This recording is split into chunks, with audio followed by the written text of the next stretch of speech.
the one. My mama Medulla oblongata. You know how it works by Medulla now, fellas. oblongata, suck these nuts! You know how it works by now, guys. Dan is doing know. a recap. Dan is doing the recap. Dan, might be doing the recap. I got a cap. You can. Never mind. Okay, go on. I got a cap you can re. You want to reline that cap? Okay. Realign my cap, baby. Outtakes, or intakes. Even. Intake these nuts. Everyone calm down. Fuck me. Okay. What happened last session? Good question. What did happen? And I what's mean, your it's answer? a fairly simple thing. Okay, I'll tell you exactly what happened last session. We only fought. We spent the whole time in combat, I believe. Very Other fun than combat, though. Something happened. Yeah, so let's kick it off. All right, we're at the watchtower. Yes. We have Diggsy helping us. We infiltrated. Well, no, we'd finished. We finished the watchtower. We finished them boys off. Then we went into the warehouse. You finished Have a little. them, boys? Have a little go. Describe it. So we went in the warehouse. And do you know what we did with those boys? Finish them off. We finished them off. Said one more time, and I might finish you off. Okay. So yeah, we dealt with them. We found there was a bandit captain that we dealt with. Then something crazy happened. Crazy in the Really bad way. crazy. And the former Piggly got his just desserts using the Dolemvar. Turned himself into a sheep. He then gained 4 what you may call hit points. May not, I don't know. If you're so inclined to believe the old ways, and he got dicked on. We got dick. And he turned. He turned ugly. Into a Piggly is now a fallen ASMR, if that's how you say it. ASMR. Or ASMR, is that how we say it? ASMR. No, yeah, it's an ASMR. He's a That's fallen exactly ASMR. what it is. Just God, the or sounds of something, I bones don't know. rattling. He just walks around And then you've just got a little kid going, ah! Get that in the clip, please. And then we basically spent the whole session killing people in unique ways, and Piggly became a fallen ASMR. Although we don't know if he's a Piggly anymore. We don't really know a lot about him. He just sort of spent the whole time back at the warehouse gooning while we were fighting people. I believe we left off on the boat. What was the boat called? Royal the Aguilar. Royal Aguilar. And last I saw, there was a man in the water or a mage in the water about to fireball us on a very combustible boat. Yeah. Back on the water. And that, ladies and gentlemen, is where we're going to end today's session. So thank you very much. Hold on. That don't okay. sound Right, right. good night. Guys, something's happening that cannot be reversed. So everyone go on to what we're going to do now. Basically, we're just going to pick up exactly where we left off. Now, in the turn order, it was Mage 2 up next. Oh, shit, okay. And Mage 2 was preparing what looked, to LDB's eyes anyway, he's the only one who could have peered over to catch a glance, as a very fiery, combustible kind of spell. I would say in this moment, LDB, in this brief glimpse, I'll allow you a reaction. Oh, thank God. Can I react by throwing my axe to cut his hand off? To cut his hand off? Is it the hand that's like conjuring the fireball spell? What's That what I the assume it was, semantic or- components of? That's a great question. Actually, a very, very good question. I don't know the answer. Because if it's verbal, you want to go for the face. If it's Okay. like okay. hands, you want to go for the Yeah. obviously the hands. It's one of Or them. I could just get him like in the stomach, and he goes, "Oh!" and then just blows himself up because he goes to grab his stomach and just. Have you not seen fucking Avengers: Infinity War? You should have gone for the no. head. Oh, I've not decided yet what the reaction is. I'm debating the options, of course. I think it's a fair point to just put across. Like, is there semantic components? Is it? there is verbal, semantic, and material components to this spell. Okay. Dan, you do you. Will. Okay. Okay. You may decide, but you have to do it quickly. I'm going to aim for the head then. I shall aim for the neck area. The what? The neck. I love neck. Is that I will allowed? Is say that allowed? it is, but this will be a called shot. So you, basically you would have to roll it at disadvantage, Okay. and the music Okay. is sufficiently ramping up here, which we love Okay. to see. Okay. Am I throwing? Am I doing my hit? Is it hit? You're going to do one Yeah, you weapon throw attack. your, yes. you throw your hit At DC. disadvantage, yeah. Yeah. Okay. Are you guys ready? Yeah. Okay. At disadvantage. Okay. Don't forget you do This have is fun. inspiration. 13 would be the lowest. 13 But- would be the lowest. Yes. But I have inspiration, right? Because you did the intro. Yep. That's true. I'd like to use that. Okay, go ahead. You didn't even ask if it hit yet. No, I'm doing it anyway. so your inspiration would be 17 because it would cancel out the Oh, does it? disadvantage, surely. That's true. Oh, So okay. yeah, About that. 17 to So hit. So you'd 17 go then. then with your higher roll. 17. 17. The 17 will hit. Now go ahead, roll damage for that single strike. Okay. Ba-na-ma, boom, 10. boom, ba-na-ma, Were you not in a ba-na-ma, rage? ba-na-ma, Was I still ba-na-ma. raged? I don't think I was. I thought you were. Because I You don't were think- in I rage, don't- but then I was you in lost rage. the Did I mind. lose it because I wasn't hit? Or... Yeah. no, you Oh, were in a I rage. did a wisdom saving throw. Yeah, Yeah, your yeah, wisdom yeah. saving throw out of it. So it's 10 plus okay. whatever. 10 plus 2, is it? I think so, yeah. 10 plus 2, so 12. 12. 12 Okay. damage. You watch it, you throw, in a moment of sheer panic, your body seems to react on its own almost, and you throw the axe, and it sings and whistles through the air straight down at the mage, striking him across the face and the neck. It seemingly has interrupted the spell that he was going to cast. Fucking tastic. Okay, good. God. However, he has a bonus action. Of course he does. Um, Because why wouldn't he? Quite frankly. I mean, it makes sense. Very interesting. Very, very interesting indeed. Now, the question is, for me anyway, not for you guys, how best to use this opportunity? Remember, Too we like our sufficiently. characters, okay? We like our characters. I only got my character. So true. So true.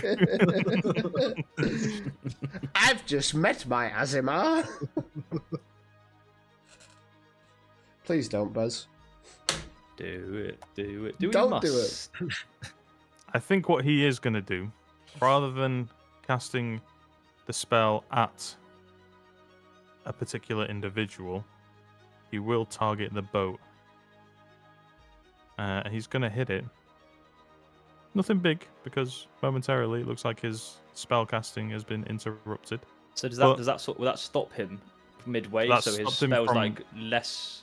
It's like less than what it would have been, or No, so what you did there is you Yeah. spotted that he was going to unleash some fiery madness. yeah. And then you interrupted that by successfully, stopping him from speaking the components. Basically, he's still up, he's still alive, but he's not able to cast the fireball that he was going to spell out Gotcha. for you, Okay. which is Fireball. Can And you have an he's sentence, please? instead, he's instead going to. Okay, yeah, he's not going to be able to do much with his bonus action, but he's going to cast a firebolt at the boat, Okay. and it's going to look something like this. Pew. Oh man, That needs to go out. that looks like the fucking headache adverts. Piggly, do you It have does. anything that Have could you got a headache here? potentially quell that. Oh, Who's Bigley? This Piggly, cunt. not piggly. Piggly Wiggly. Yeah, so the mage has casted that. He's used his movement to get to here, so he can't do anything else. The firebolt has hit the ship. So what I will do is just going to draw a red line here. I have a feeling fire is bad for me. Fire is bad consistently. It doesn't matter whether it's you or not. We're in a boat that is highly explosive. I'm also going to get rid of Yes. this because I can't see anything. So, so where the red line is where fire is starting to spread, and each turn it will spread 5 feet. Okay. Just so you guys know. At this point, the mage will end his turn, seeing as there's nothing else that he can do. He is currently nursing some slashes and some wounds. That'll be it. That'll be his turn ended. Now, I did say that we kept turn order, but unfortunately I deleted it all at the end of last session for some reason. So what we're going to do is we're going to just re-roll initiative without the mage. The mage will be top of the turn order, basically. All right, so next up, LDB. It's you, big dog. Very good. Seeing that I've successfully hit him, Yeah. I'll do it again. Should I move? I should maybe move. I would like to jump off of the boat Oh, okay. here. Oh, okay. Is that cool? I thought you were going to go aquatic for a second there. Whoosh! That's fine. Yeah, you can jump off the boat. Yeah. It would take, I'd say, jumping. I forget how it works, but it goes off your strength modifier. Yours is fucked anyway. Yep. So, fuck it. We'll say you jump it and you lose like 15 foot of movement doing that. Okay, okay. I then want to move here and here. Okay. And I want That's to a good offer my 5 feet in the I'd like water, by the way. He's 5 feet in the water. Yeah. So if you're going to try and hit him, it'd be like a ranged thing. Oh, okay. I wanna offer my hand out to him. You want to offer your hand out to him? Yeah, say, come over Interesting. here, come on, I got you. Okay, give me deception at disadvantage. Would that be deception or persuasion? Is he trying to deceive him because he's trying to help him up? That's the real question. Well, I'll never tell. Dan, I'm pretty sure I can guess what Dan's gonna do, and the mage has also got some idea because he just did an axe in the face. All right, I roll it Go over ahead. deception. Oh, fuck me. If you insist. Oh, 3. A 3. There's a 3 on that deception. Nah, that's a 14 because you go from the second roll, right?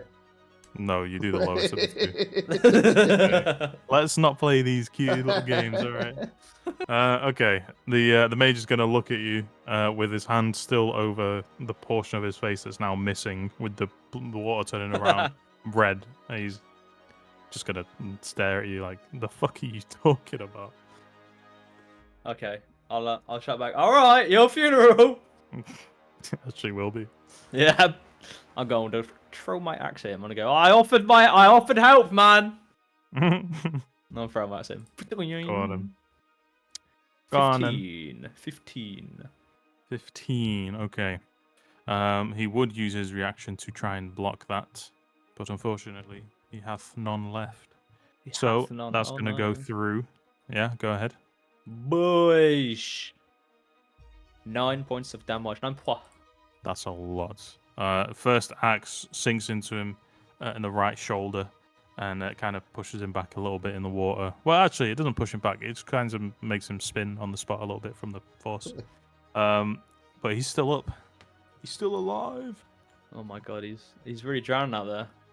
He really is. I'm gonna throw my axe at him again. Jesus Christ. Shout. I tried.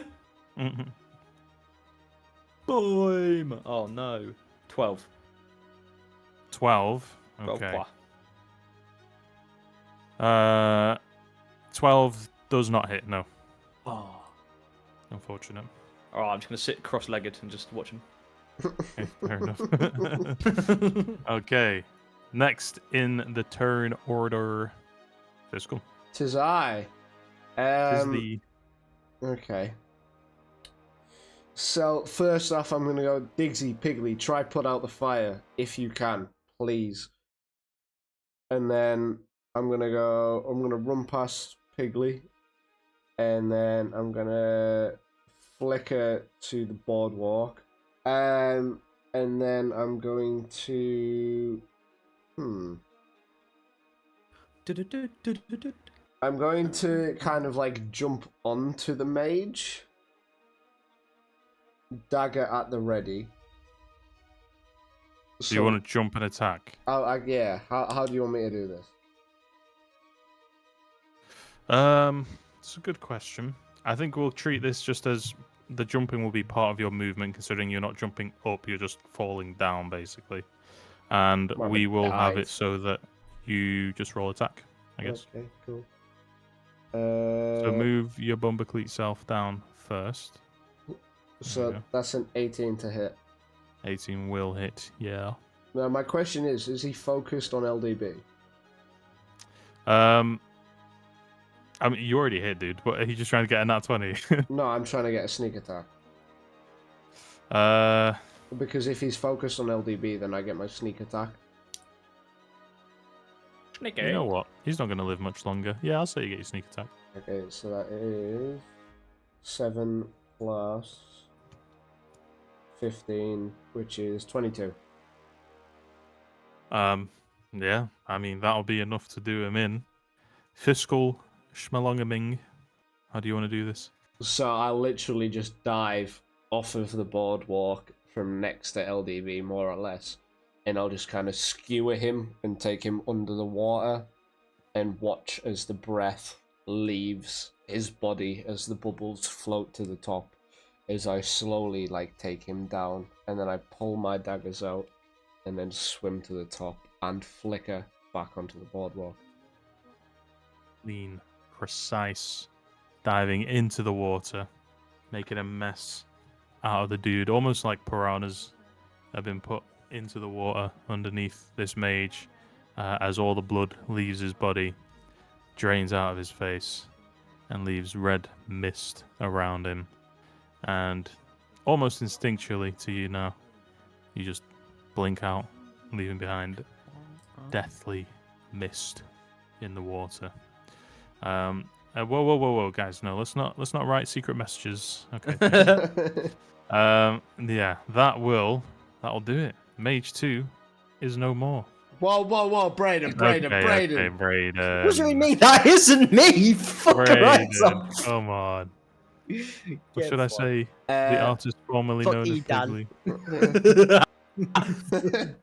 So, again, with the fire then, combat's over, I assume? Combat's over. For the purposes of making sure that I can keep track of this, basically, we'll keep initiative order. Okay, so now Piggly and Digsy need to focus on getting rid of the fire. Oh, shit. Yeah, so next up in the turn order, would you believe it, is Digsy. Now, the way that this would work is basically just trying to either pat it down and away or trying to get some water on it. What Digsy is going to do... what Diggsy's going to do is going to use his movement to go 5, 10, and then when he's here, he's going to use his action basically to try and stifle out the flame here. I think the best way to do this really would to be have the fire have some HP basically. Okay, so he's going to try and snuff it out. So each square of fire will have a HP of, I don't know, 5. We'll say that makes more sense. So DC won't be that heavy. A 2. Digsy does not manage to put out the fire on this square that he's stood next to. And that's going to be his turn. Next up, Piggly. Is there any of the dead wizards around me? Dead mages? There is, yeah. There's a mage. Where is there are 2 counter thing? I'm assuming you're going to raise them. No, I just want their robes. You just want their robes? Yeah. Interesting. That's fair. Okay. Well, I'll leave these here just so you know where they are. That's where the bodies of the mages are. Yeah. I'm gonna take some of the robes off them. You want to use your And- action just take the robes off him? Yeah. Dude, the boat's on fire. Oh yes, let me use one of my many fire spells to fucking put it out. He's got that's funny. Okay, fair enough. And then I'm gonna use where's it gone? Misty Step. What's the distance on this? 30 feet it would be. So you could quite comfortably Oh. get to any of the other piers if you were looking to leave. I'll go all the way there then. And I'll end my turn. Okay, fair enough. The mage is dead. And the fire The mage in the spreader dungeon. by 5 feet. Why are you doing 3? Because it's spreading in each direction. Okay. Hmm. So that means Diggsy's on fire now then. He would be, yeah. Well, he'd be in fire. Okay, so next up to the top of the leaderboard. Leaderboard. LDB. Leaderboarder. You're up next. Okay. Very interesting. What is LDB gonna do about this? Hmm. How big is this boat? You cannot pick it up. Okay. Very interesting. You tell me I can't swim. I don't pick up. Okay, weird. This whole boat from the rear to the front is about So I've just measured on there, and 57 it's feet. 85 before you get to the bit that sticks out. Yeah, it's 80 feet including the whatever you call that front bit. But the actual boat The itself is about nose. 60 feet. It's definitely not called the nose. Right. Next question. Prow, the bollock. I don't know. bollock. The bollock of the boat. Okay. What's LDB gonna do about this? The barrel's next to me empty. Do I know? Can I do like a? Can I look? Can I go? Oh, this. You can have a look. Yeah, are the barrels next to you per se? Those ones there, yeah, just by fiscal. Those Yeah. two, yeah, near fiscal. Yeah. Yeah. You can have a look at them. Yeah, sure. I'd like to look at them barrels, see if they're empty. Okay. You quite easily could go in there, pry the lid off it. One of them is full of fish. Has it got water in it? They do have a bit of briny sort of runoff from where the fish are being kept. Yeah. Okay. I'm going to. Okay. I'm going to throw the lid away and pour the fish out quick. Like with really, like a get the fish out of here now. In Fiscal's direction is where I'm pouring the fish. Of course, yeah. I mean, makes Cheers. sense. Naturally, appreciate because it. it's full panic mode. So I'm like that. Get these fucking fish out of here now! Fiscal catch. Can I roll something to dodge out the way? I mean, if you want to, yeah, you can do. Yeah, what I do you say want if you could beat a 10, you'll be able to dodge the fish. Acrobatics? Yeah. That's a nat 20. What a Okay. waste. Okay. A waste of fish. I Jesus. backflip and land on the post. There you go. He's Ooh, Puss in Boots now. I'm Backflips onto the post. gonna scoop up loads of seawater Okay, with the barrel. Okay, I dig with it. the barrel. Yep, scoop it up, and then I'm gonna throw the barrel at the side of the boat. Okay, which portion are you throwing the barrel at? I will do it at the bit right in front of me. Probably, I think makes more sense. Okay. Like, how would I show you? Yeah, that bit. Sort of section. from. Are you throwing the whole barrel or just the water that's in it? I'm gonna throw the whole barrel. Of Sort of like course you this are. bit where that line is. Yeah. Yeah, I'm with you. Okay, So go I'll ahead. that was Just gonna do a. Just give me a d20 roll. I think if you just do d20, add your proficiency. Oh no, not your proficiency, your strength modifier. Okay. And then yeah, just to see whether you hit it where you're trying to aim 17. it, basically. Yeah, that'll do.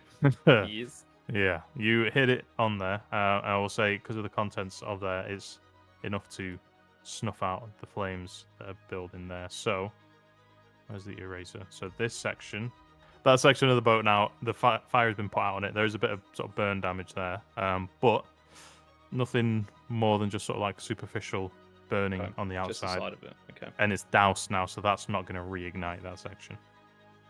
Okay. How are we gonna do it in terms of other things? Like, can I pick up the next barrel? I mean, you this could. turn, I or- would say that that whole dumping it out, filling it up, throwing it, Yeah. that would have taken your action. We'll take my actions. Okay. Your Okay. whack. What was I in the other will, barrel? Don't know. Okay. I You will. know, Fiscal. You know that the one of the barrels over here is open and has fish in it because you opened one before. Okay, cool. I will end my turn on that then. You want to end your turn there? Okay. Yeah. So next up, then we've got Puss in Boots. So I'm gonna flick it over to here. Okay. I'm gonna pick up the barrel that. What was it? Was in it? Sorry. The one, same thing as the other one. It had fish in there. All Fish right, sticks. cool. So Yep. it's got water in it. It's got some briny substance in there. Yeah. Okay, so I'm To gonna like preserve the fish. I'm gonna do the same. I'm gonna pour it out onto Piggly's direction. When Okay. LDB sees him throw the fish, he shouts, "Hey, Fiscal! Do you like fish sticks?" I'll fish dicks this in your ass, and then I'll tip You're a it gay up. fish. Okay. I'll pour the contents out in Piggly's direction. Okay. Piggly, you gonna attempt to dodge him? Yeah. Okay, go ahead. Roll acrobatics. I shall. And considering it's a dex score, I don't think you're gonna do too 11. well. 11. It would be a 10, so yeah, it's Yeah. enough for you to get out of the way. And then I'll scoop up some water, and I will chuck it at the two closest to me. The two sections closest to you. Yeah. Okay, go ahead. Give me a throwing check. So D20 plus whatever you, if you have any strength I'll just modifier. roll that. So that's an 11. An 11. Okay, that's enough for you to just launch it. We will say same thing happens. So this section. You know you can make the eraser bigger, right? I know, but I need fine motor control, Okay. like I'm used to. So that's Okay, because of all the small things you handle, right? yeah, daily, nightly, and ever so rightly. Okay. That is going to have taken your turn. Fire is going to spread here and here, and then some more over here. Okay. In fact, you know what? That seems a bit too quick for fire to spread. I'm going to get It rid of does. these ones here. How much fuel? How much oxygen? Like What's the normal circumference amount? of the sun? That would help me decipher the algorithm and the calculations I need to make and how quick the fire's spreading. Okay. Oh, there's a lot of fuel. There's a lot of wood around. I think what I'll do now is I'll tie it to a roll instead of just doing it. So let me get rid of these ones that I've added. I'll roll a d20. 10 or lower, the fire spreads. Above a 10, it just burns more where it is. Basically, it doesn't spread. So here we go. 11. Okay, just so it doesn't spread. Okay, right. That'll diddly diddly dee. Your turn. Next up is Diggsy. Now he is starting his turn in some fire. Your turn. So Proceeds to Yeah. play the character. yeah, yeah. He's going to take a d6 of damage. Wow. Full roll on that. Okay. 6 points of damage for Diggsy, I guess. Guy's pretty shit. First thing he's going to do, through the fire and the flames, he's going to run, jump.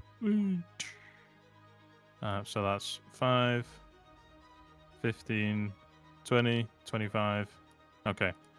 Well, actually, he's got way more movement than that.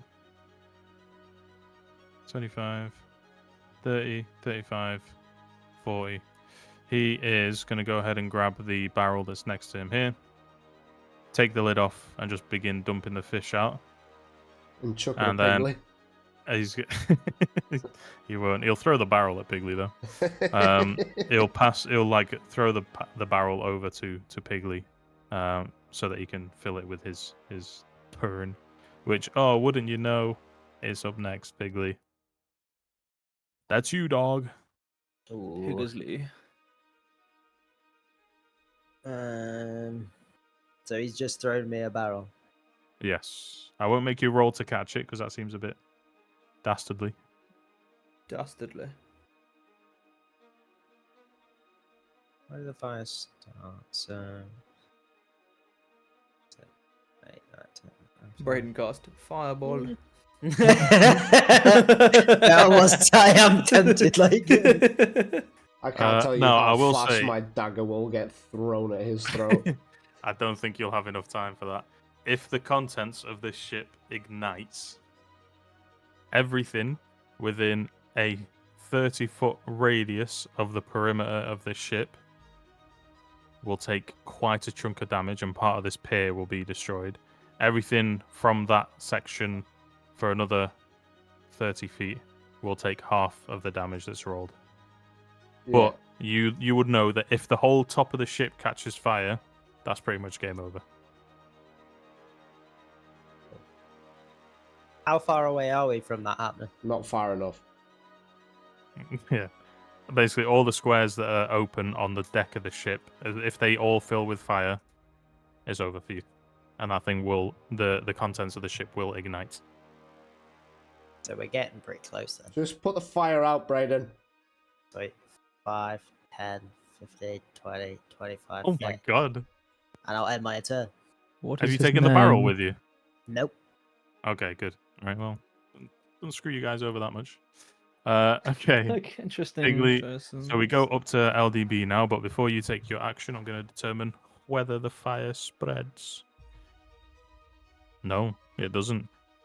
Okay, Fantastic. so it's still going to burn there. It's starting to sink into the wood of the ship, particularly the area that was initially singed. So go ahead, LDB. It's your turn. I'm getting that barrel next to me, you know? Same thing. Are you going to try and Yep. throw the fish at Fiscal again? Or? I will throw the fish out just onto the floor. There's no Or into fish the in sea. it. It's an empty barrel at this throw point, no? That one, is it? No, he threw the first barrel, not the water. I in yeeted it. it, So the yeah. first barrel's gone. He's now Oh, yeah. opening that second Oh, yeah. barrel. I did it. I see the fish in it, and I jump back to the sea and go, "Be free!" They flop as out. I'm and just- pouring into the sea. You take a quick glance and just see them sinking into the water and think to yourself, "Oh, finally, they're going home." Oh, they're happy. They're happy. Oh, God, I've done another good thing. I'm then going to fill the barrel with water Yeah. and how am Chuck I going the to do this? water. You chuck I'm going to the fill water. the barrel with water. Okay, I'm then going established. to. I'm then going to. Can I, in one sort? That wouldn't work. I don't think. I filled the barrel with water. Okay. I then want to pour some water over myself. Okay. Maybe have half the water left or something, or like I put my hand in and I splash water over my face and like down myself a little bit, like I try and splash some on me. Okay. Yeah.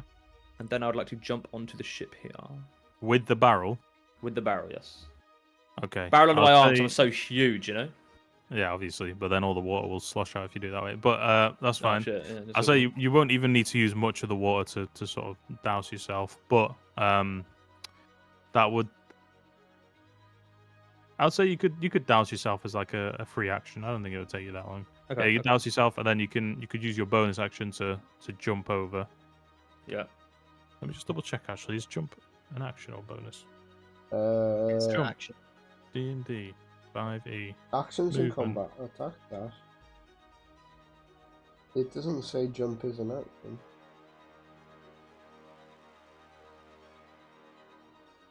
Long jump, high jump. Either way, circumstances.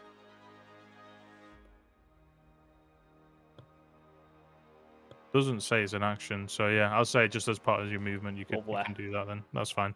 Cool. Yeah, go ahead. So you're now on the boat again with the Alright, barrel. I'd like to throw the barrel at the two spaces in front of me. Okay. So this one. You know you're on a space, right? Yeah. Okay, fair enough. Okay. I will say, yeah, you can do that. Go ahead. In fact, you won't even need to roll for that. You're not like throwing it. You can just I could. Fill I didn't out throw it the actually. I'll just pour it out. I could just pour it. I just go. That's So, what I'm in fact, saying. I'll pour. I'll pour it like around me, I guess, and like down that way. Okay, I'll say that's it. Yeah, that's enough. So it will take out the flame where you are.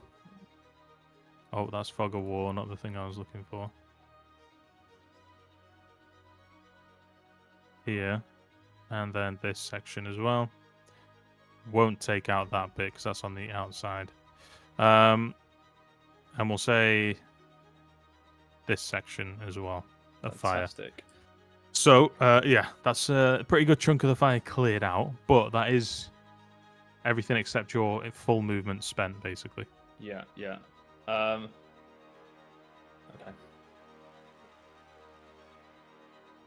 I will move down the deck a little bit. You want to move down? Okay, yeah, go ahead. Yeah. Now, the area where the zombie is, you can't see. In fact, I'm going to get rid of this zombie because I thought Braden was going to res it, but he's not going to, so... barrel. There is a barrel here. But, thingy through, Digsy through. Okay, that's your turn done, LDB. Next up is you, Fiscal. Indeed. Cool. I'm gonna refill the barrel. Okay. And I'm going to go ahead and throw it at the edge, the two edges between LDB and I. What am I doing? Okay, You could I throw see it what you to want to me. do. No. You would have to move here No? to Okay. do that at Okay, least. yeah, that's fine. I'll do that. Yeah. So yeah, you throw it. Go ahead, throw your water. If Oh, you're not throwing 12? the barrel, yeah, go ahead, roll. Oh, Yeah, you it's rolled a it 12. already. 12. Okay. This motherfucker's prepared. Okay. That portion of the ship is safe. Cool. Okay. Anything else you want to do, or that's it? Well, I can't fill up the barrel again, can I? So you could do a bonus action. Yeah, fill up the barrel again. Get it prepared. You know. Yeah, I'll do that. Okay. Next up, we've got Digsy. He's gonna. Oh, whoops. Ignore that. Slip of the tongue. Okay. Digsy's up next. He's gonna cast a sideways glance at the strange man who seems to have replaced Pigley. Seeing that he's not helping with putting out the fire on the boat, he's instead gonna use his turn to go 5, 10. Same thing again. Fill it with water. He's now holding the barrel. And he is going to go ahead. So that was 5, 10, 15, 20, 25, 30. He's just going to use it on this outside bit so it doesn't spread. And he will roll. Anything below a 10 is a failure. He rolled below a 10. He misses the portion of the ship that's on fire. I guess the barrel's slippery. He can't quite get his fingers gripped on the rim of it. And he just ends up dousing most of what's already been put out. So that's his turn done, but he does still have the barrel with him. Next up, Pigley. Wiggly. 20. Now I'm just going to perch myself on one of the steps and watch. Okay, are you going to sit there and watch? Yep. Hey, man. DND. Do not disturb. Next up, Okay. top of the leaderboard, LDB. I'm going to go ahead and roll to see if the fire spreads. It doth spread, indeed. So, it is going to spread here. Has that not already been snuffed out and it's wet so it can't spread there? Was it this section? Okay, Yeah. I forgot. In fact, let's make this a little bit. You're gonna So the blur it, areas that aren't are you? blue have already Yeah. been doused. So bosh. They cannot reignite for another turn or two. Okay. Oops. So fire is going to spread here, here, here. Bro! Yeah, it's spreading out. It's spreading out a lot. That's how Yeah, fire burns. bro. Five from every point of the fire. 5 feet. So, that would also include here. Okay. Interesting. Next up, LDB is you, Baron. Fuck's sake. Okay. We got this. Pigley might not be helping, but we got this. Okay. You've done a good job so far already, I gotta say. I'm gonna refill my barrel Okay. of H2O. I'd say you can do that. Yeah. Given that you are a very tall, elongated individual, you can scoop off the side of the boat. Yeah. You've got the barrel full of water, brimming with seawater, and a little bit of viscera from the mage that fiscal messed up. Lovely. Yeah. Go ahead. What are you doing? I'm going to pour it. Yeah, I'm just gonna pour it over the fire. I would like to Okay. pour it like this. Can I do those 3? 4? What's the You could do the 4. Yeah. Yep. That's kind of like how it would fill anyway, because it would be about 10-foot cube. So yeah, we could fill those sections. Yep. I'll do that, please. Don't need any throws there. That's fine. Doused. Doused. Is that your turn? Done.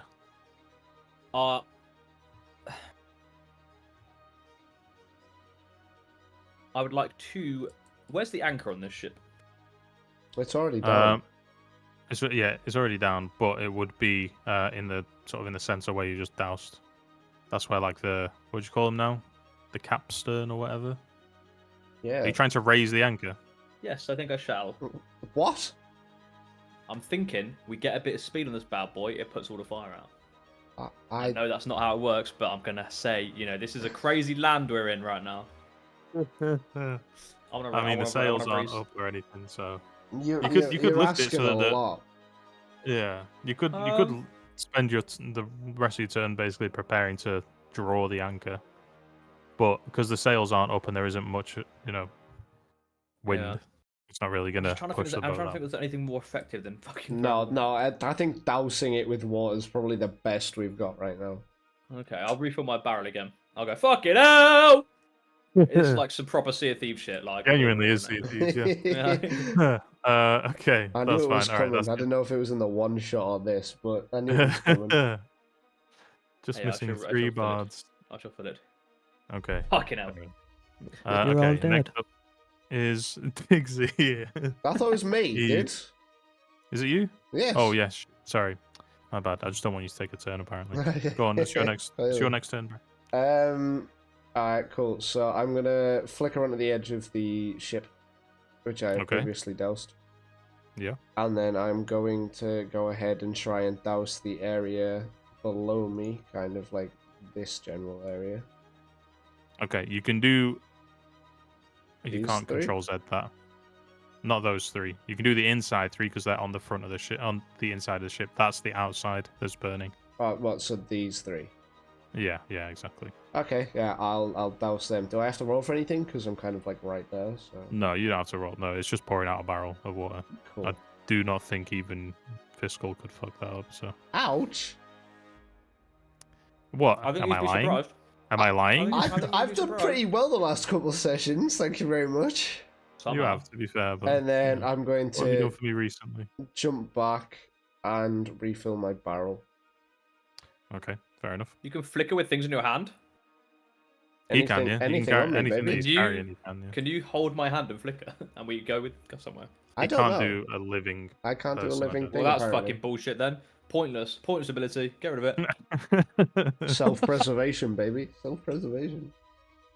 Okay. I forgot where we were up to. Diggsy. Who's Bumblecleat in turn? Okay, Diggsy. He's gonna do the same thing, fill up the barrel, and he's gonna try and take out this spot here. Anything below a 10 and he messes it up. Is below a 10. He messed it up again. Bro! Oh, So this is gonna keep burning. He's gonna refill the barrel and get ready. He's kind of looking at Fiscal a little bit embarrassed that he's not managed to put out a single fire. I'm just gonna kind of look at him and like kind of gesture at the fire and go, dude, what the fuck? I'm trying, dog. Dude, Uh, what the fuck? We'll cut now from that camera shot to Piggly in the audience with some popcorn. Yep. It's your turn.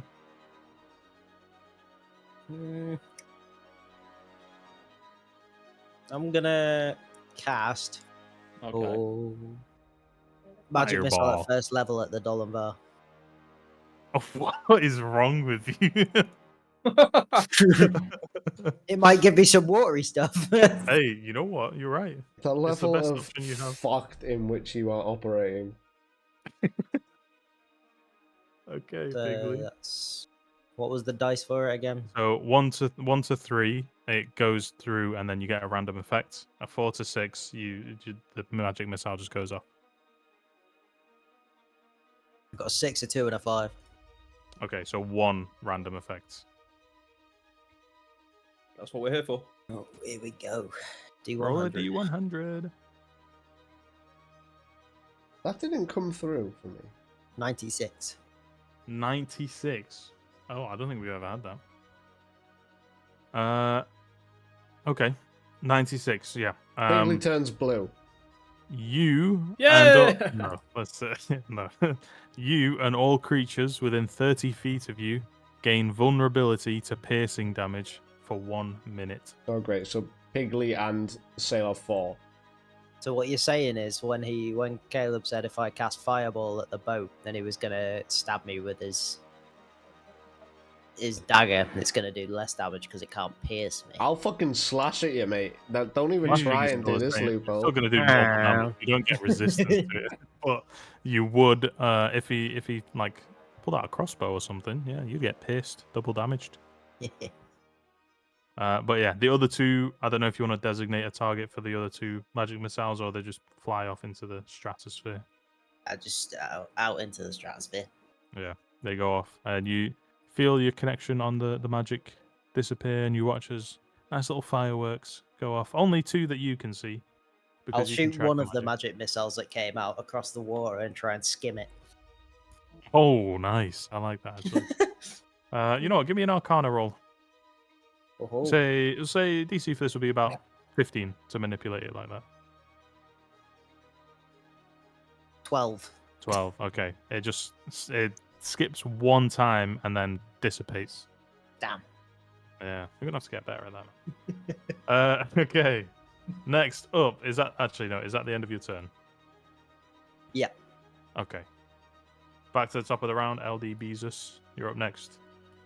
Oh, actually, before we do that, we're going to see if the fire spreads. Anything below a 10, the Wow. fire spreads. So, Absolutely. you were so close, guys. Not It's that a I give a 2. shit. So, that's going to spread. Oh, that's a box.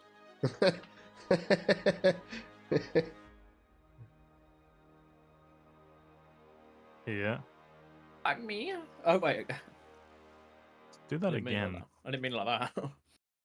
I meant, oh, fuck me. 1 there. And then 1. Yeah, I don't know why I'm adding new ones. I can just extend these ones. God, I'm so geniusly smart. Oh no, the fire is decreasing. Okay, guys. Okay, and then we'll say at this point the dousage is gone. Okay, I forget what happens now. So It's LDB. it's LDB. It's I'm glad me, someone's it's me. paying attention. Yeah, I mean, And my someone's barrel is got full. it, right? And my smile is fuller. First things first, he's got a full barrel, yeah? A big He's barrel, going yeah. Up here. Boop. Okay, up the stairs. A little He's bit going of to an pour. exertion fee. He's going to pour across his water Go for the 4, baby. here. Oh. You see the blue behind it. Just the 2? And I guess we could assume this stairway would take it, a little bit, maybe like here. I think that's a don't think it fair. would. No, that's a fair assumption due to gravity, etc., etc. I don't think it is. If not, then I'd like to do the 4. Yes, we can do that. Do you want to place the water? And Yes, will I shall. erase- Oh, fuck it. I believe it was I next. Yes, I believe you were up next. Cool.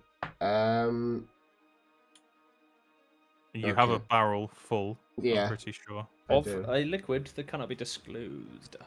It's very viscous. Can I make it from where I am to those 2 that are on the edge of the boat? You would have to.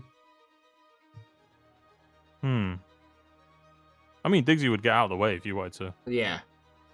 Let's just say, for the purpose of this, if you wanted to do that, you would just do that, or he could just go for a swim. Whee! Might as well. Okay. Great, he's been useful. Okay, Cool. yeah. Whenever you're ready, go ahead, make your rolls, big man. What roll was it? Strength. Strength, yeah. Cool. So that's 17. Yeah, that'll go on. That'll go all over it. Cool. So I'll add water bin to that. it. Yeah, bin. Oh, whoops.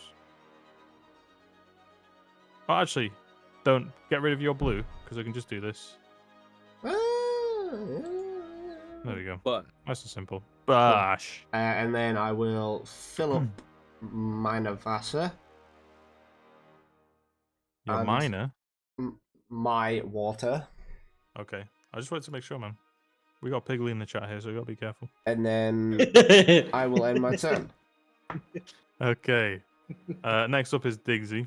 He's doing the most. You guys, I think he's still got his own barrel, so he's gonna go ahead and 5, 10. I think what he's gonna do is just gonna launch the barrel over onto the actual boat and just let it roll. And then he's gonna shout to you, LDB, and go, "There's another barrel! Put out the fucking fire!" And then he's gonna. I think he's just gonna do nothing for the rest of it. Yeah, because he won't be able to scoop up from the outside from where he is. So, yeah, he's gonna stay there. Next up, Piggly Wiggly. What he's gonna do? I'm gonna watch live stream fails. I like I've watching. only just realised I've got 4th level spell, so I'm gonna cast Magic Missile at 4th level. Jesus, man, this guy wants to kill himself. At what? At what? At what? How many? At the fucking- solar system, probably. You casting it? The sun. I want to get rid of that big flaming ball in the sky. How much HP does it have? Reduce it to nil. So that's What's the 6. saving roll on that? That'll be 6 of them. 6 of them. Okay, go ahead. Roll 6d6. It's never been done before. 6, 3, 3, 1, 3, 3. Okay, so 5 then. Okay, great. I love a Okay, god. guys. Here we go. Go ahead, See you Piggly guys Piggly. gets Saturday. reincarnated. Again, back into unknown. 16. No. 16. 6T. 6t. Okay, that's a big difference. You regain your lowest level expended spell slot. So Yeah. whatever level 1 spell that you've used, you get one of those back. Yeah, the Dolanvar. It's with the energy that's been putting out recently, it seems to be emanating like a glow to it, and the power from the Dolanvar restores some magic to you. And my throat's getting all fucked up. I got an 8. I'm back. Okay, an 8. You're gonna love this, Piggly. It's a good thing you stood all the way over here as well, actually. You cast Fireball as a 3rd level spell centered on yourself. Yes. How much HP has you got? Yeah. Now this is gonna be 3rd level. So Yeah, boy, I'm ready for that. It's Fireball. I need 8d6 to- or 68. It's one of the two. yeah, it's 8d6. But you have to make What? a dexterity saving throw. Yeah. That's what you got hit Holy with before, bro. Oh, I did, yeah. I'll take that shit like a champ. So that's gonna What do- be What do I need?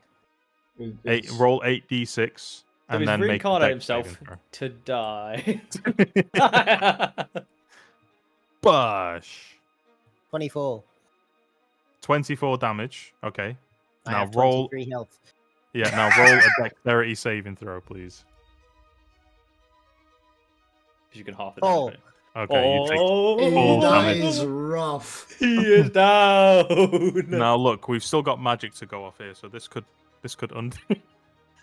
undo the suicide bombing. You could make it itself. worse. Hello, Akbar. Next, what you do is you dig a 40-foot hole. Yes. It covers itself. 34. 34. Where's 34? Oh wow, it's a good thing you did this in that order, because 34 is to maximize the damage of your next damaging spell. Within the next minute. Imagine. Holy shit. Okay. Because if am I I've got right in 2. thinking that if he got if he did this prior and it got the full damage because it was less than half, he'd be dead. Yeah, he would be out. If it's double what you've got, it's dead, right? I think so. I mean, a lot of people don't do that rule, but that is one of the rules, yeah. So if you take damage that is more than your HP, basically, in overkill, you die straight away. You don't go to death savings. I did 1 damage over my HP. Yeah, so you're fine, So, what did you roll then? So you've done 2, so the next one is your third one out of 28. a possible 5. 28. Yeah. 28. This is my 4th. No, that's your third. My That was 4th. your third. Because the first one was thought- Fireball, the second one was maximizing your damage. This is your third No, one. the first one was give me a spell slot back. Yeah. Oh, you're right. Fucked up. Okay, this is your fourth one. What did you get? 28. Okay. For the next minute, your hands become iron fists. You cannot move your fingers, but your unarmed strikes deal 1d6 bludgeoning damage. It doesn't matter. He's Can't move fucking anything dead anyway. anyway. 18. Go ahead. 18. 18. Okay. Well, that's a bit anticlimactic. Brayden, you regain 2d10 hit points. Yay. Go ahead, give yourself 2d10. 16. You still 16. Okay. You lose TD10. I'm joking. For 10 minutes, you speak in a stranger's unusual voice. The voice is disruptive, but how it sounds is up to you. I don't know what that means. I guess you just have a different accent for the next 10 minutes. Fucking hell, guys! It's Piggly here. Diggly, a dingo. You fucking maybe. talking to? No, Oh, of course he went to God. Scouts. Of course he went You to He's got fucking scouts. Stan! Don't you fucking talk to me, lad. Lad, I'll fucking take your spell slots, lad. Okay. That's the end of me fucking turn. Okay, so just remember, the next damaging spell that you cast will do max damage in the next minute. And you can't move your hands. Looking awful meaty. Speaking of meat, You LDB, you're up next. are? Ew, what? Hey, you are? I'm fucking hell, mate. Right, well, I'm fucking... But before you do that, that, we're going to roll to see if the fire spreads. Now fuck remember, me up, mate. anything below a 10, it spreads. Oh, you fucking bastards. Okay. Cool. I have a barrel full of water, correct? Correctamundo. Si, senor. Boing. Boing. Boing. Boing. The barrel of water is going that way. After LDB is Fisquill. I couldn't think of a gay name to give you, so there Cheers, you go. bro. Yeah, go on. Cool. So I'm gonna flicker over here, Floop. and with my full barrel of water, I'm going to disperse the last remaining flames. Beautiful. Ladies and gentlemen, after much trial and tribulation, even though the deck of the ship is singed and tarnished somewhat, it is now back to normal. There's no burning, there's no danger. Although you haven't seen the contents of the inside of the ship, now that it's no longer burning, you are safe and there won't be any detonations of any magical implements. Okay. Can I make my way below deck? Immediately, of course you would want to. I wanna see what the fuck Erasmus is up to. You want to see what he fucks? A little bit weird. Cheers, Brandon. Okay. Yeah. Hang on.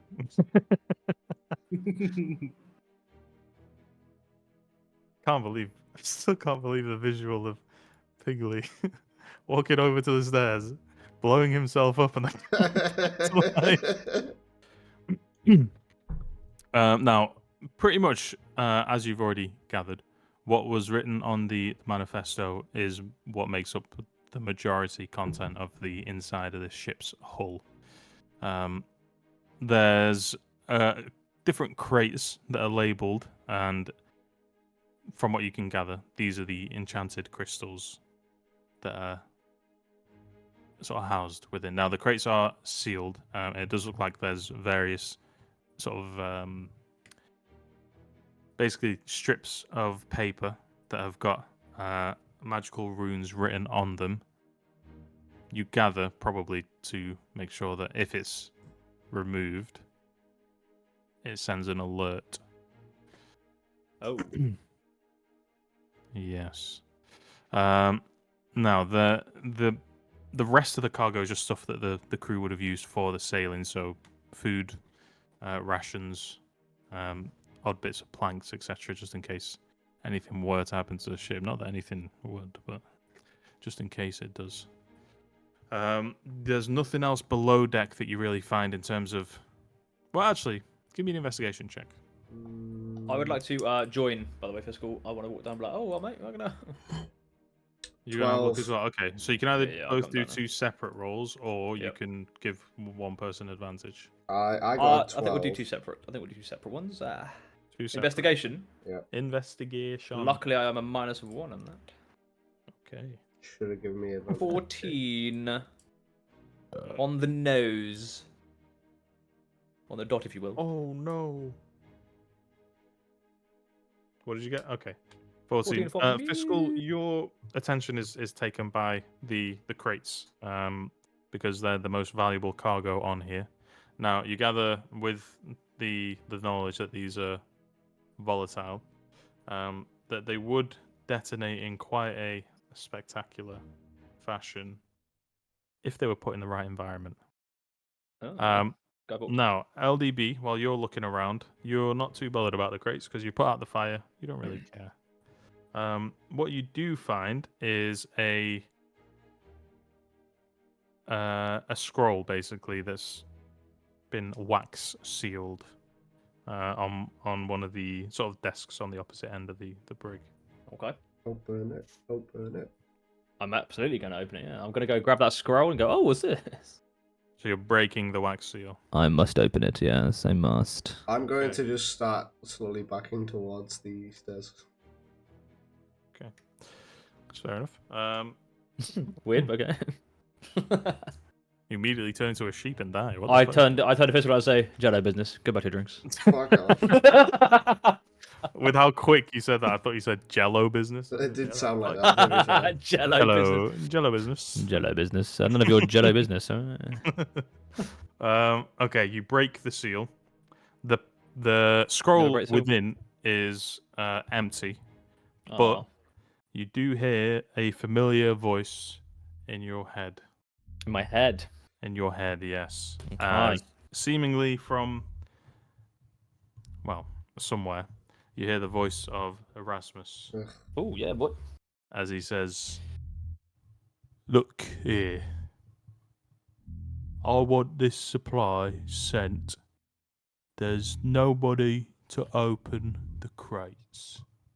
Once you get to Cabo Nakoto, leave it in the ship, carry one crate, and perform the rest of what's on the manifesto." And then it ends there. Okay. When we arrive at Cabo, Nakoto. when we arrive at Cabo, leave the crates. Yeah. On the ship. And then take one off, was it, sorry?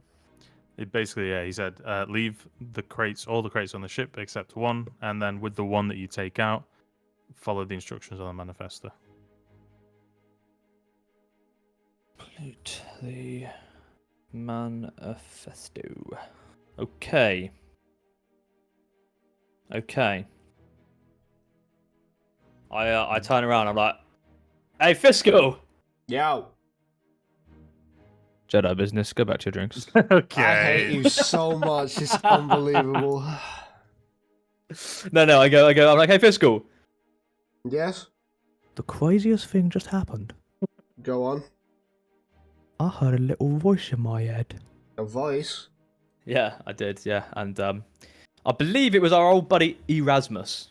Okay, what did he say? Elongate the E, of course. That's how we say his name, Yep. with my accent, of course. Well, it was on this scroll here, you see, but there's nothing on the scroll, you see. Hmm? It was in my head, lad. What did the voice say? The voice is in my head. The voice said. It said, Erasmus said, no one is to open the crates until they arrive at Cabo Nakabo. I don't know the last name. Cabo, you know Cabo. We all Cabo know Cabo. Nakato, was it, man? Oh, yes, that's the one, of course. And then when this boat arrives at Cabo, leave the crates on the ship, but remove one, and then follow the manifesto's instructions. Okay. Seems pretty simple, right? Can I Pretty look easy. around for any more paperwork? You can do, yes. So, give me another investigation check. It's an 8. Oh, buddy. An 8, unfortunately. Try as you might, looking at any places you would think that a letter would be hidden within the ship, with as much information as you have on the actual vessel itself, you can't find any additional paperwork. Is there like any doors in here that go down to like lower decks or anything? There's sections, because this is not sort of cordoned off, so where you got the area where they're storing the supplies, which is near the actual stairway where you came down to, and then on the opposite end of the brig there's empty cages, which you gather are for, potential mutineers or any individuals who are. And there's no other level. There's no level beneath this. This is the lowest. No, it's just Lowest a level. one, Gotcha. 2-level sloop. Gotcha. Okay. Righto. All right. Keep your Jedi secrets. I don't think I need to inspect anything. I'll keep that scroll though. Tuck it away under my hat. I lift my helmet and just put it under it. Put it over the tongue. Do you want to put it? Keep that for like, Never know. might need some toilet roller. Psychic paper. Just gonna put it right next to my head. Yeah. Jokes I don't wipe, so it's quite crusty down there. I can't lie. Cool. Okay. Any secrets? I am the secret keeper. I shout that out and no one replies, I assume. You hear a faint whisper. Jedi business. Interesting. Um, I'll keep that one for later. can I make my way over to that guard that is unconscious? Yeah. Oh, all the way on the land. Yeah. Yeah. Okay, yeah. You go above deck and you find Diggsy is just milling about, making sure that the ship hasn't got like any serious damage, is not going to collapse or anything like that. So he's good kind of point. doing his own thing at the moment. You hop off the boat and then head towards where the sailor number 4 was, where you left him frozen, paralyzed, behind one of the houses. Can I use the rope in my inventory to tie him up? To tie him, yeah, you can do that. As I say, he's paralyzed, so it's not really, don't need to roll anything to do that. Cool. Very easily can tie him up. And then I'm going to unarmed strike him to wake him up.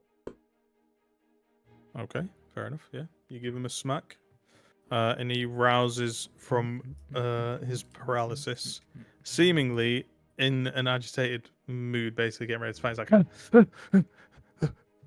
"What the fuck? What happened?" Where was Everyone's dead. I didn't realise LDB was with me. Just assume I lurk in the shadows. What instructions were you given? Who are you? That's not important. What instructions were you given? I'm not telling anything to you, blue cape fuckers. And he spits at you. Blue cape? What makes you think I'm a blue cape? Well, that's all people would be interested in this, right? No. consider us a semi-interested third party. I'm somewhat of a pirate myself. I'm just gonna look at him and go, "You're not a fucking pirate." Eye patch, baby. That's not what Oh a shit, he pirate actually is. has got an eye patch. He's at home, boys. I'm just gonna put a We made hand it. on LDB's shoulders mid-confrontation with this guard and go, "An eye patch doesn't make you a pirate. That's not how that works." I live in somewhat of a fantasy world, Fiscal. I can tell. I just heard it was cool, so I thought I'd say I was one. You know what I mean? Pirates are a different breed. But they're cool, right? Sure. He looks like a pirate. I feel like a pirate, mate. I'm with I'm- you on this. Like, I'm gonna point at the guy and just be like, shut the fuck up. I'll talk to you when I'm ready. Fuck you. Can I slice him with my Sky's venom just to put him to sleep real quick? You want to put him to sleep already? Yeah. I'm done go with ahead. you. What is that? What is it? Though? Is it a Constitution saving throw? From Oh, you sent me it. It is wisdom saving throw. 11. Cool.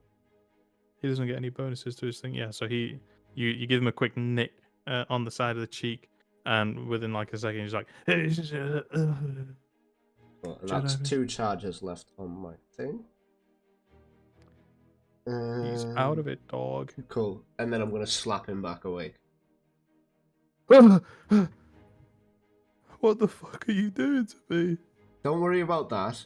Just answer the questions I give you. I'm a pirate. The pirate might also chime in.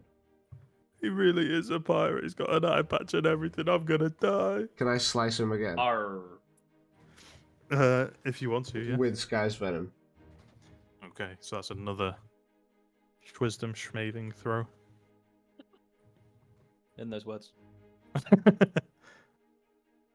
11 again. What the fuck? Okay. Yeah, he collapses again. Cool. I'm gonna slap him again. To wake him up. That can't be healthy for me. Oh no, I'm gonna get AIDS. I Can don't think LDB that's how that works. LDB leans in and goes, "What am I?" Pirate. Arr. Okay, Yeah. so tell me, what's in the crate? We got told not to open the crates. They just told us not to move them about too much. The manifesto, it says you've got to do something with the crate. What was it?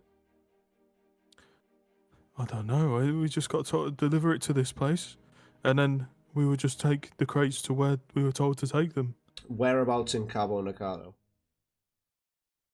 There's a place near the docks where they drop off for people. I don't know. The captain would tell us when we get there. You have no information whatsoever. Nothing more than that. I only signed up to this place a week ago, man. You can't expect me to know everything. I mean, you're the only one left alive, so quite frankly, you better give me some information, otherwise it's not going to end pretty for you. What? Everyone else is dead. Yep. You killed them. We killed them, but yes. What the? I don't know what else I can do, man. I can't tell you anything more. If you wanted information, you should have talked to the captain, not me. I'm going to nick him again with my final charge. Okay, another saving throw. 18 that time. Nice, Let's right. fucking go, baby. You nick him and he reacts to That's this. the He's like, Look, I told you everything I know. I don't know what else to say. While he's talking, I'm just going to start fumbling through my bag to pull out a potion. Okay. 4 has been expended.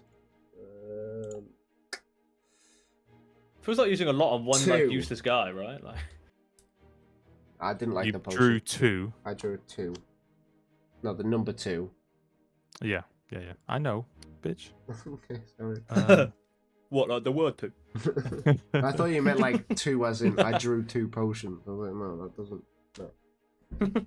As I pull the potion out of my satchel and start pouring This it, is a good one. and start pouring it into the vial, I'm going to just stare at the guy straight in the eye. And What are you doing? No, no more, please, please. I just want to make some money. I didn't think it was end up like this. you work for Dad, the you were right. I didn't think it would be this bad. you work for the Havanas, yeah? I work for the captain. I don't know who the fuck the Havanas are. Where are you from?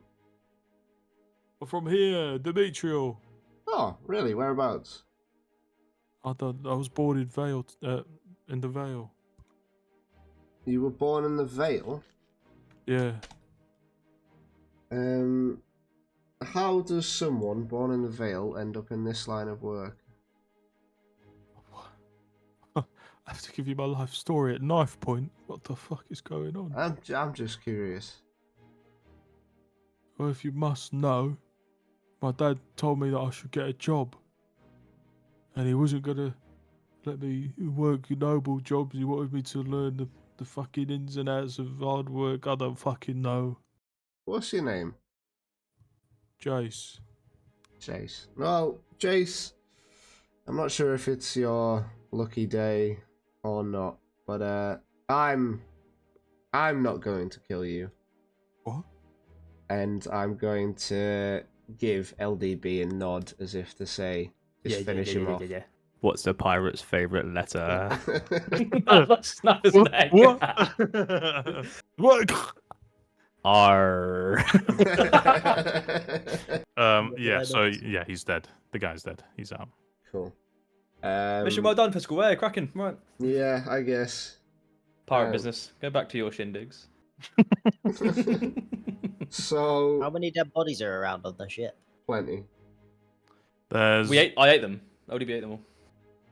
There was 2 on the ship, but both of them are burned now. So you can still raise them, but they would be skeletons that you raise them as. Okay.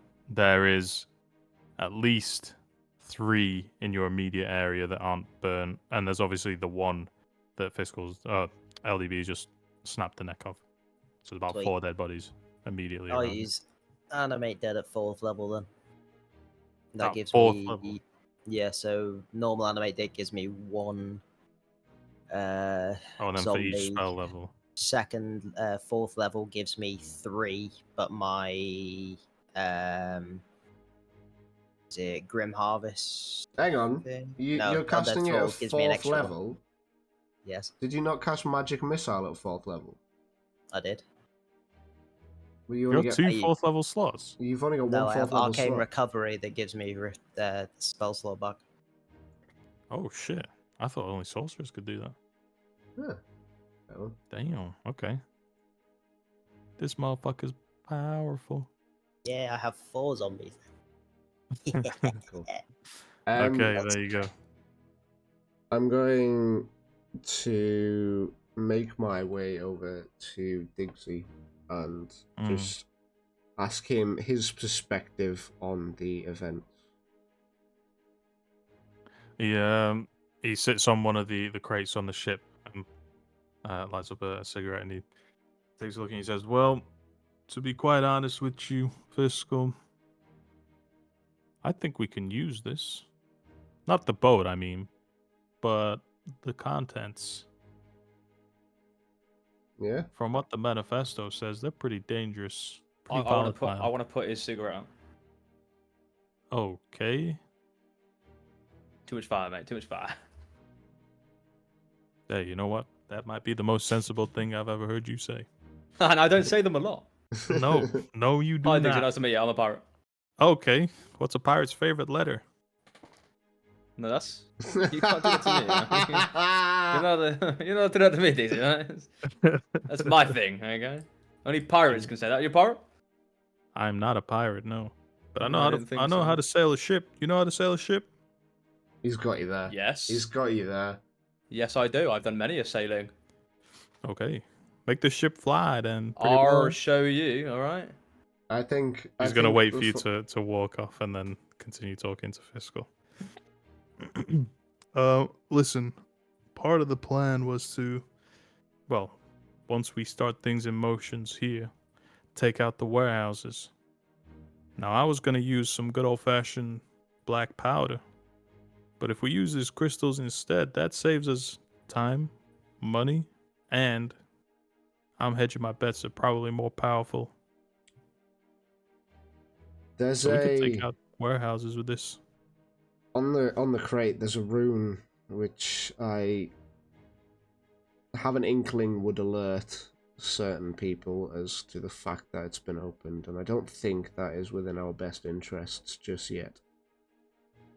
Oh, we wouldn't open it. Oh, you just plan on setting it off straight away? Bingo.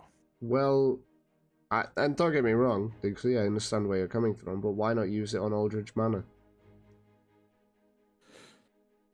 Well, now that is interesting. He kind of sits back and leans on one of the crates that's stacked behind. So you think we should just take out the manor completely? I mean, it But would then save how do time. we start things? How do we kick things off? Big explosion. It could work. Take a bit of time to get the crates in there, though. I think if we were to place the crates, open the crates while they're in Aldridge Manor and set them off within the space of 5 minutes. Because I'm somewhat convinced that if we were to blow the crates, the arcane sigils would still go off, because the integrity of the crate has been exposed. I understand. So if we open them beforehand, 5 minutes earlier, the message gets out that the crates have been opened to whomever set these crates up. And then we blow them. And we can don't- salvage some of the crystals from inside before we blow it, Mm-hmm. so then we can still use them on the warehouses. I like the way you think. Okay. That could work. I'm gonna have to spend a bit of time even still moving the crates out of this boat. I can get some people to do that, though. That's fine. More importantly, you're gonna have to get rid of the bodies. Well, I mean, that's easy enough. I'm just going to start, like... Is there any bodies near me? Not on the boat, no, because they're a bit charred. But you could still... They could still be made out as bodies. Which ones aren't fucking Piggly's minions? Just the two in the boat and the ones in the... Well, the ones in the warehouse, not going to matter too much. But... Oh, actually, yeah, I guess you're right. All the others would have been turned into walking corpses. Which... I guess at this point, Diggsy would take a note of. And then he'd sort of scan his eyes between Piggly, who stood sort of... Well, where would you be stood at this point, Piggly? I just stood on this, leaning against the side of the boat. Okay, fair enough. Diggsy will kind of look in your direction and then back to you, Fiscal, and he'll say, "What's the deal with your friend? Is that how he's always looked, or...?" You saw him go into that fucking cocoon. Your guess is as good as mine as to what's going on with him. And he is your friend, right? Why else? He didn't seem too keen to help get the ship under control. That might be something you want to look into. Your guess is as good as mine, as it currently stands, like I say. Can I start putting on those fucking wizard robes that I found that I robbed off one of the wizards earlier? Yeah. When you say, is this going to be replacing your armor? Yeah, just so I don't have these fucking disadvantage shit on my fucking shit. I'm Okay. sick fair of looking enough. at red D's everywhere. Fuck. Let me get you something. For now, yeah, we'll just say you put them on. They're kind of red robes with some light golden sort of embroidery on the sleeves, but nowhere else. Everything else is kind of plain on these robes. But yeah, you can definitely wear them. It'll take you a couple of minutes to get changed out of the armor, obviously, but that's not going to be an issue. Diggsy, how long would it take Yeah. you to get everything into place for the Aldridge Manor assault? Probably about a day. Okay. If you can postpone that for 2 days, would that work? Works for me. Cool. I think first up, we should probably get some rest, and I'll turn to LDB and go. Should we rest up before we go further into this shithole of a mess we've created for ourselves? Oh yeah, where are we gonna sleep though? The warehouse. In the warehouse. Okay, yeah, I'm done. Yeah. Piggly. Absolutely. Yeah, sounds good. Cool. Right, Diggsy. We'll catch you in a couple of days outside Aldridge Manor. Sounds good to me. Cool. As you tend to leave, he lights up another cigarette. Just be careful I don't around know the how I feel about crystals. He carried on smoking. He's a chain smoker. Same. Cool. And then I guess we will head in the warehouse and find some beds or somewhere to rest.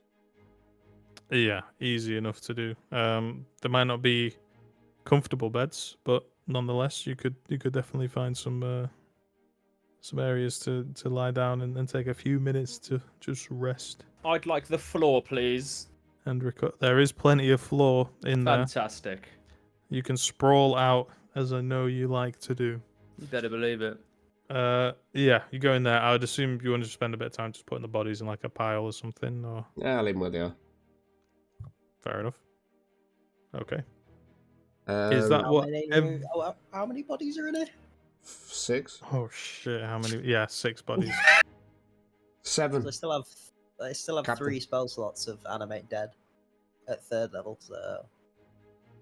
Oh, I Okay, could so have a whole fucking how army many? here. How many dead have you got on you now before you do this? 4. Okay. And then there's another 7 in here. So how many can you res now? Max 6. So how can But you do yeah, I max will 6? do 6. Because animate dead resurrects 1, but my additional undead thralls special lets me animate a second. Okay, so you have 10 undead underlings. We'll say over the course of take about 20 minutes or so to get each and every person up. Which you can do. That's fine. They resurrect as they are with their armor on because none of them were destroyed in such a way that they would come back as skeletons. So I'll give yeah, that guy his armor back.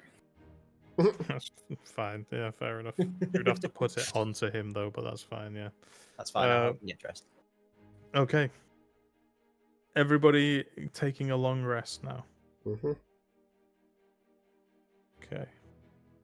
Piggly, Tis I. in the dark of a somewhat restless sleep for you, it seems cold as you're sort of going to sleep now.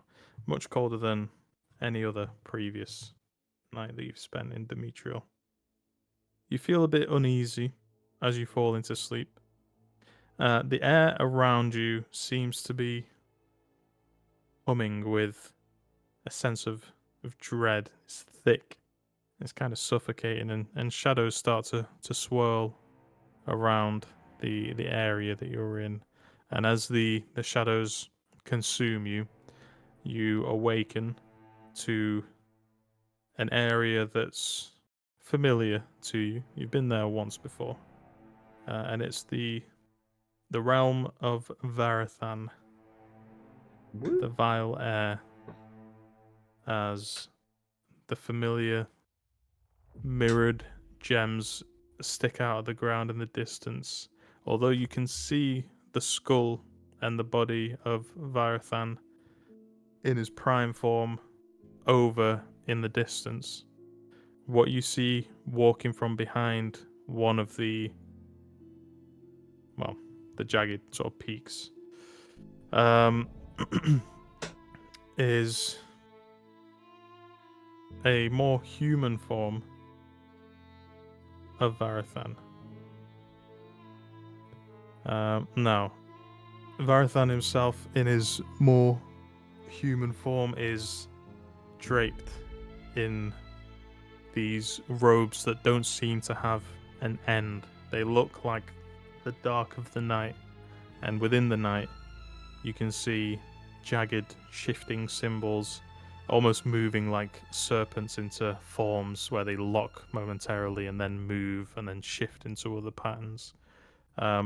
His face, as you are observing, is concealed beneath a mask of pure obsidian. His features are relatively indistinct, and his eyes are burning twin points of crimson red light. And they seem to look straight through at you, locking onto your newly corrupted form. The void that's around you and between you starts to warp as Varathan speaks, and his voice isn't just heard, but it's felt the same as before, in your body, in your mind, jagged but also deep. And he says, "So, you have tasted death again and returned." The Dolanvar crystal that was always sort of relatively dormant around you is now floating sort of near you, and its light has changed. Where it was once bright, it's sort of flickering, and it's kind of like a more sickly green glow now. It's pulsing, and Varathan extends one of his hands, and with his long fingers, as they are sort of twisted and gnarled, the crystal starts to float towards him, and it hovers just above his palm. And he studies it, and he lets off a little chuckle, and he says, "It seems my gift has reshaped you. It has provided you with a foul spark that has lingered and corrupted. What you once were, a mere gnome, is no longer." And he continues looking at you. And he says, "You are now fallen, no longer tethered to the gods of light. You walk a path of shadow, as one of my chosen, forged and reborn in my dark power." And he raises his hand, and the void around you starts to shift, and he creates out of the ground another one of these reflective gems as he hovers and moves behind you, and you look within the gem, almost now actually like a mirror, and you, for the first time, you get a look at the visage. And where you're used to seeing a sickly old gnome, you can see that your skin has taken on a faint, well, a very light sort of skin color, and the eyes, similar to Varathan's, now red. You can also see behind you, as Varathan flicks one of his hands, the wings unfurl out of you, and you can see they are now almost look like charred black skeletal wings, but nonetheless they unfurl out of you, and they flicker slightly with tattered skin almost. And he looks like he's sort of inspecting you as you're looking at the new form of yourself. Is there anything that you want to say to him? I'll look away from the Dolanvar and I'll just go, "This form feels much more befitting of my power. What would you have me be called?" You can see, well, you can't see his face. You could visualize that Varathan is got a twisted kind of smile on his face, and he says, "You will no longer bear the name of a mortal. The name you once had belongs in your past. You are now an instrument of my will, a harbinger of the dark tide to come. I give you a new name, should you choose to accept. One that echoes the power that will soon course through your veins." And as he says that, he goes, "From this moment, you will be known as Malric Vor, the Fallen, a shadow made flesh. And he seems almost waiting for you, basically, to see whether you accept the new name. But as he says the name, and as you hear it for the first time, the void around you seems to contract almost, pulling some part of you closer to Varathan.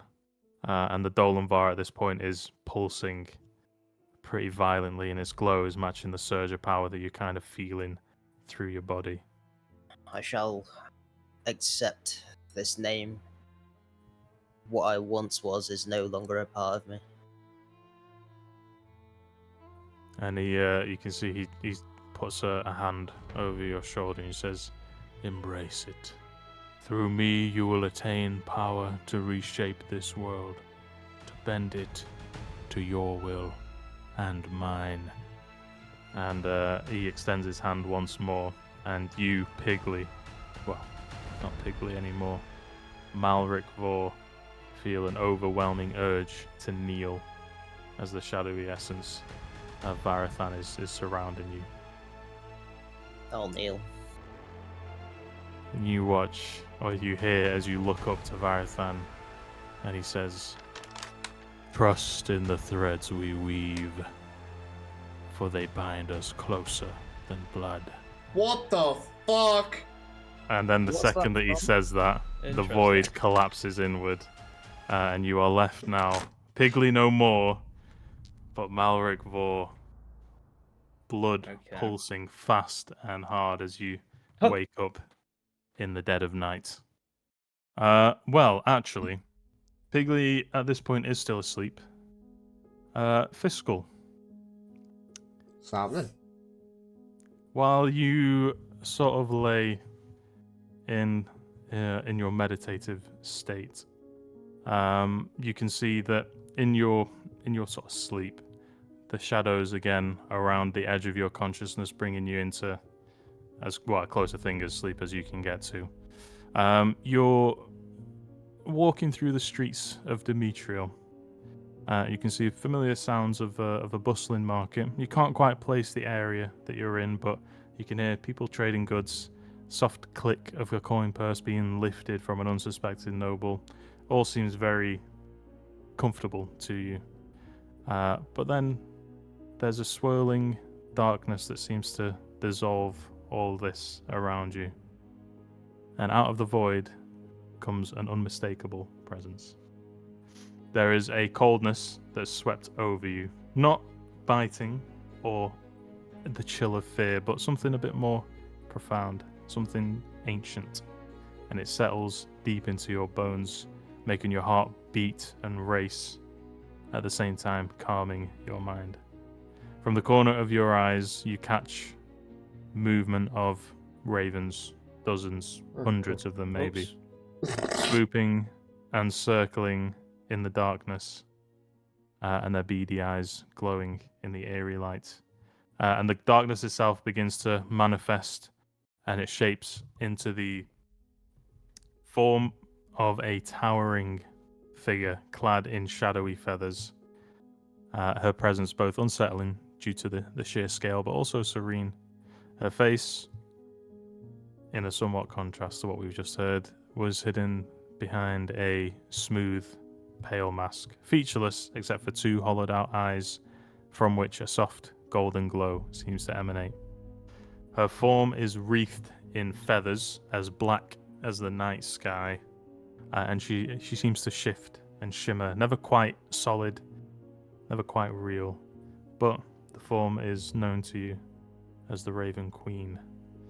And she says, "Fiscal," and her voice, almost as if it's carried on the flutter of raven's wings, is soft, and it reverberates around the space that you're in.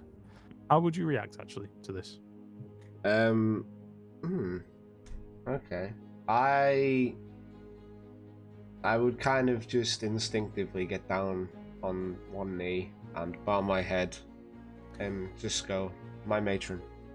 Yeah, I mean, it's kind of an instinctual deference to you. And while you're usually in the waking world a man of skepticism and caution, you can't help but sort of give in to faith at this moment.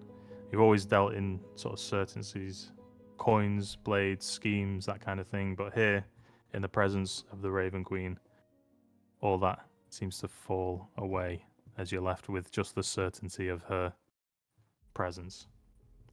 As she says to you, "You are more than the schemes that you weave, child of shadow." And as she speaks, her voice is now filling out the entire space. And she says, "You walk the edge of fate, always careful, always watching. But even you feel it, do you not? The shift in the world, the rising unrest of forces long kept at bay." Was that a question? Sorry, I thought there was more. Yes, I do, yeah. It seems like her words are more of a warning, kind of one that's always been at the back of your mind up to now, but in the sort of aftermath of the things that have occurred, you sense it, and in the whispers of the world changing, it's put unease in even the most seasoned criminals. And she continues speaking. She says, "The world bends. Dark forces rise, drawn to chaos, eager to tear apart the fragile balance that remains.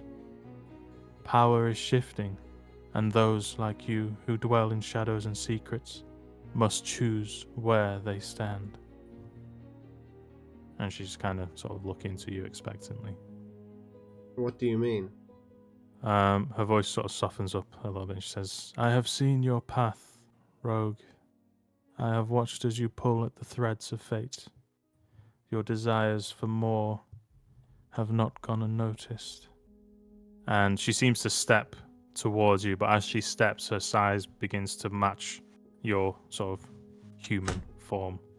Not as menacing, still sort of above you and towering, but not quite as big as she was before.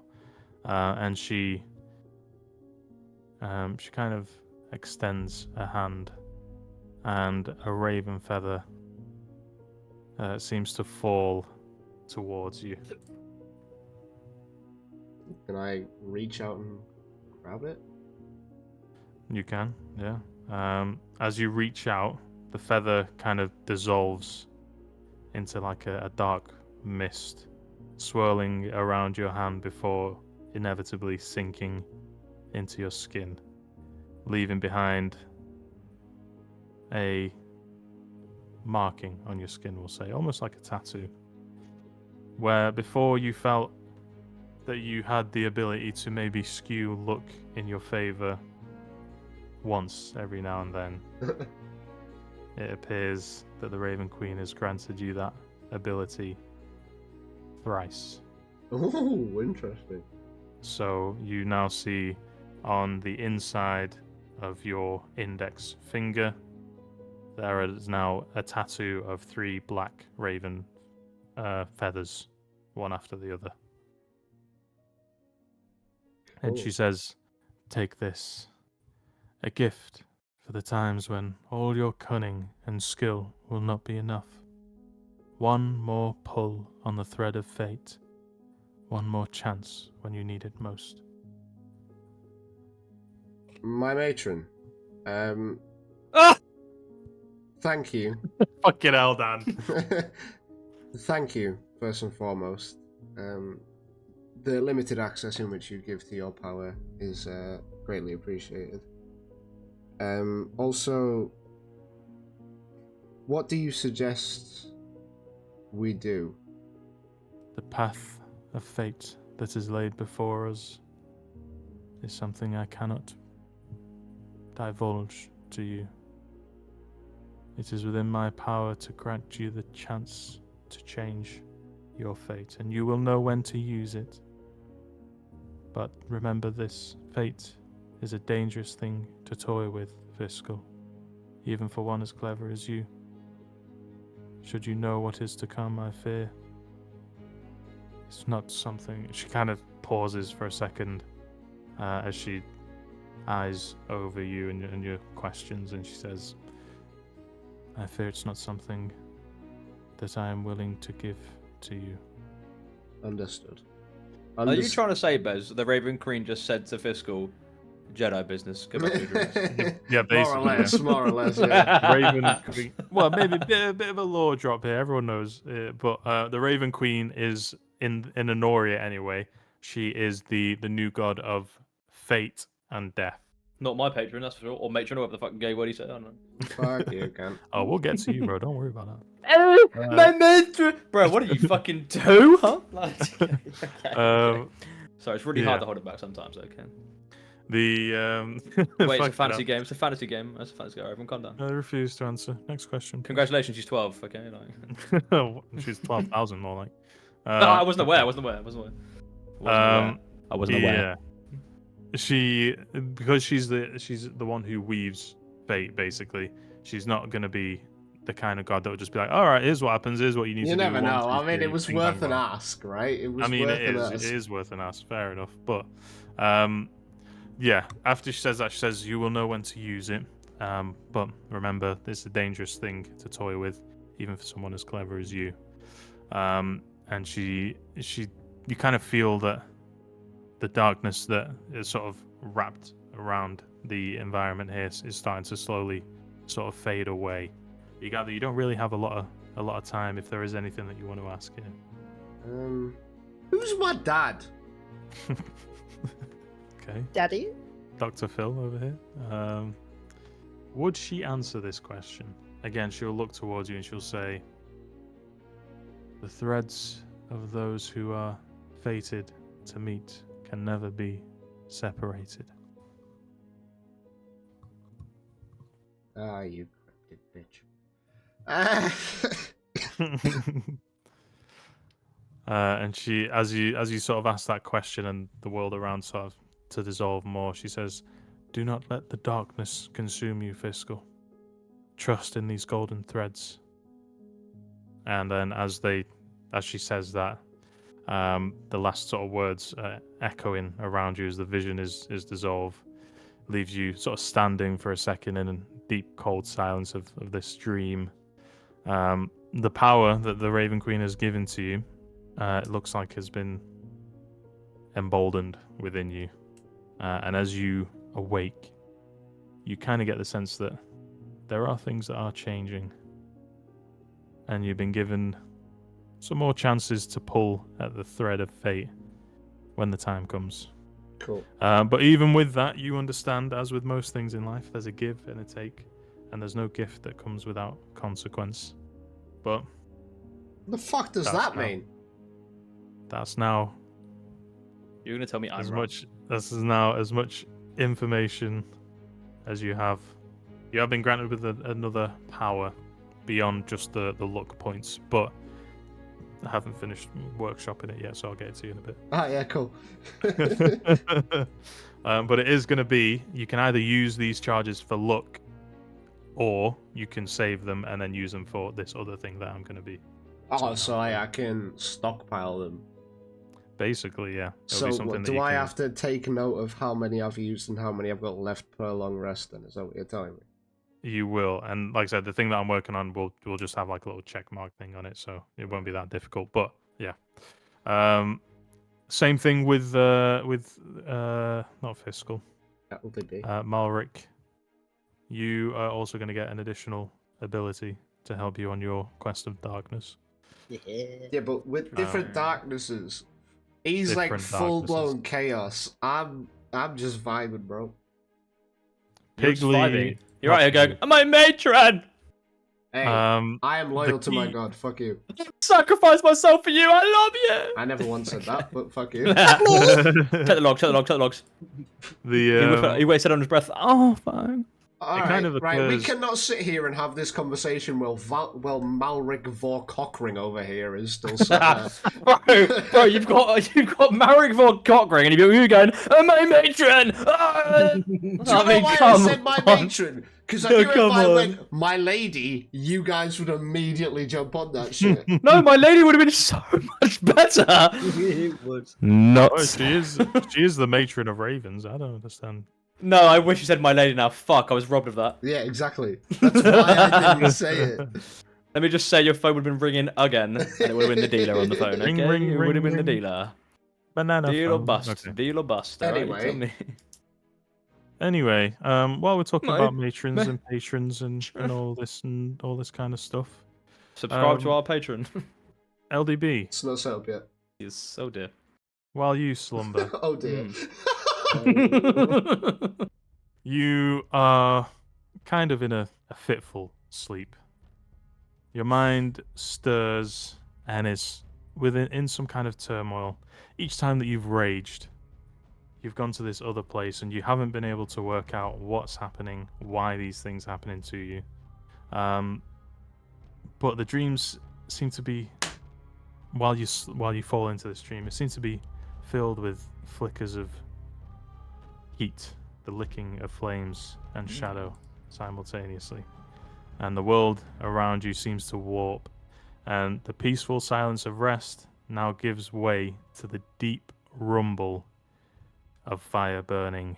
In the distance, volcanoes spewing ash, the air growing heavy and hot, and immediately in this world, or in this plane, sweat is slick off you as the ground beneath your feet turns into molten cracks of fiery red splitting earth. Suddenly, where you're stood, no longer anywhere that you've seen. Not Varlin, not Demetriel, nothing. You are in a vast, fiery wasteland. Yeah, fiery wasteland. There's jagged peaks that are juttering into the sky, and overhead there is a huge black sun, and it's hanging with its edges burning with flame. Okay. The landscape is blazed with an unholy light, and every breath that you're taking is choked with heat and cinders. While you take a second in this chaos, looking around, before you, LDB, towering over the mountains and the volcanoes, you see a figure stood like nothing that you have ever seen before. It seems a titan of fire and fury rattling against chains that they're bounding that are shimmering like molten metal. In front of you, some part of you recognizes this being as Surtur, the undying flame and the Lord of Rage. His body is wreathed in fire, muscles that are forged from flame and magma twitching, Magma. and his eyes. Alright, shut the fuck up, man. Alright? Ban him now! Get him out of here. God, take him. Go! Barnabas, get Barnabas out of here. Mads, can we get Barnabas out of here? Banish Barnabas. Okay. Yeah, his body's wreathed in fire, and the muscles that have been forged in fire and magma twitching, rattling against the chains that are binding him to the ground.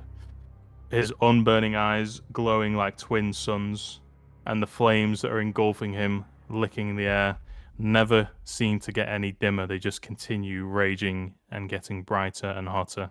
And the chains that are holding him are cracking and hissing as they burn, but they're holding him to the ground still. LDB, you are an individual that's towering in your own right. At this moment, you are dwarfed by this godlike figure, and your heart is pounding as you look up, feeling both drawn to the presence of the undying flame and terrified by it. And Surtur speaks in a voice that's rumbling like the very core of the earth breaking apart. It's a deep, guttural voice that's reverberating through your bones. His words seem primal, and also in a language that you can't understand. Guttural and savage. You can't understand what he's saying, but the emotion behind them you do understand. Fury, anger, hunger, and longing. The god's eyes are burning straight towards you with a rage that is unquenched, as if seeing through the very essence of you. Surtur raises one colossal hand, bound in glowing chains, gesturing towards you as flames seem to lick around where you're stood. flaring even brighter. And the Fire Lord's form is, as he's gesturing, is bending the space around, but something about it seems familiar. Hey, Surta. How tall are you? What did I dig do? You see I Surta assume I starts- can't understand what he's saying, obviously, but he's he's kind of raging to try and break out of these Okay, titanic chains that are strapped into the ground. And he's speaking in this language. You can't understand him. You can't hear what he's saying. But you gather from the way that he's forced himself off these chains and trying to break free. He's been gesturing to you. You kind of got an idea of what he's trying to communicate. Okay, so I see him gesturing, and my assumption is he wants me to break him free, and I want this horrible dream to end, and I want these horrible things to go away, and I'm panicking. I'm like, oh my god, I just need this to fucking end. I don't want to be here anymore. He doesn't want me to be here, probably. I don't know what he's saying. It's like I'm in France. So I'm gonna. Can I rage in my dream? You can. Is that a thing I can do? You can do I'd that. like to. I go into a rage. I want to go into a rage. Okay. And I'm like, I'm getting emotional. I'm getting angry. There's a lot going on right now. You fly into a rage, a familiar feeling, and as you do fly into the rage, you watch as the flames that were wreathed around you start to bend in sync with your heartbeat while you're raging faster and quicker, and the flames seem to wrap around your arms, singeing them until you're in a similar position to where Surta is. But through your rage and through the battles, it seems as though this is the individual basically that's been causing you to lose control, if you like. And as you snap free from those chains, you get a familiar sensation of when you regain control in the real world. Now, there does seem to feel a little bit of a disconnect here as you're engaging with Surta. But even as the flames are sort of surging through your veins, you feel like there's something missing. Something that Surta doesn't know. Something that you maybe, a part of your past that you've maybe forgotten. And you're not sure what it is that you might have left or forgotten in your past. But you certainly know that your power of rage, well, you found its source. And Surta, as if sensing your confusion, his eyes flare and he starts to let out a roar, and the force of it seems to shake this dreamscape that you're in. And the flames around you start to grow more intense. The volcanoes start to erupt and fire begins to rain down from the sky. And as the chains are rattling against him, they start to be dragged out of the earth as he's looking around and trying to, again, as he's been doing this whole time, rail from these chains. The Fire Lord now reaches out to you and grabs you in his hand. Okay. Like Searing, clasping me. yeah, basically, yeah, Yep, in yeah.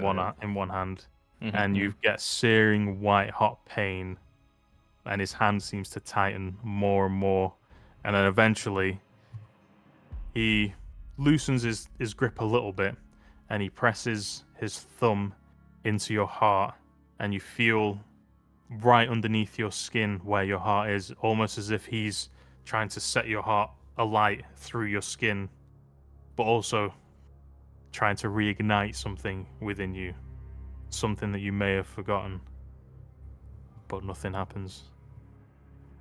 Give me a wisdom saving throw, Dan. Okay. Oh, 5. Oh dear. 5. Yeah. You feel the burning within your chest start to grow more and more as you start to rage as he's raging against his change. You start to rage against his grip. Basically, you're now actively trying to struggle out of it. Obviously, to no success. This being is large, but as you're struggling, you kind of see that the fire in the eyes of the Lord that's in front of you is slowly imbuing you with some strength, a rage that doesn't seem to end. I just want to shout really loud, like, "What do you want with me?" You watch as this time, as if being in close proximity to the god, as it's coming through to you as in almost like in broken English, and he says in a very low, rumbling voice as the world around seems to be shattering and burning. He says, "Release me, or burn with me." And then he slams you into the ground, and you're sent through perhaps a mile worth of magma as your skin is burnt and heals and burns and heals and burns and heals, seared away until your very bones are blackened. And then eventually, after that time passes, you awaken Fuck me. in a cold sweat.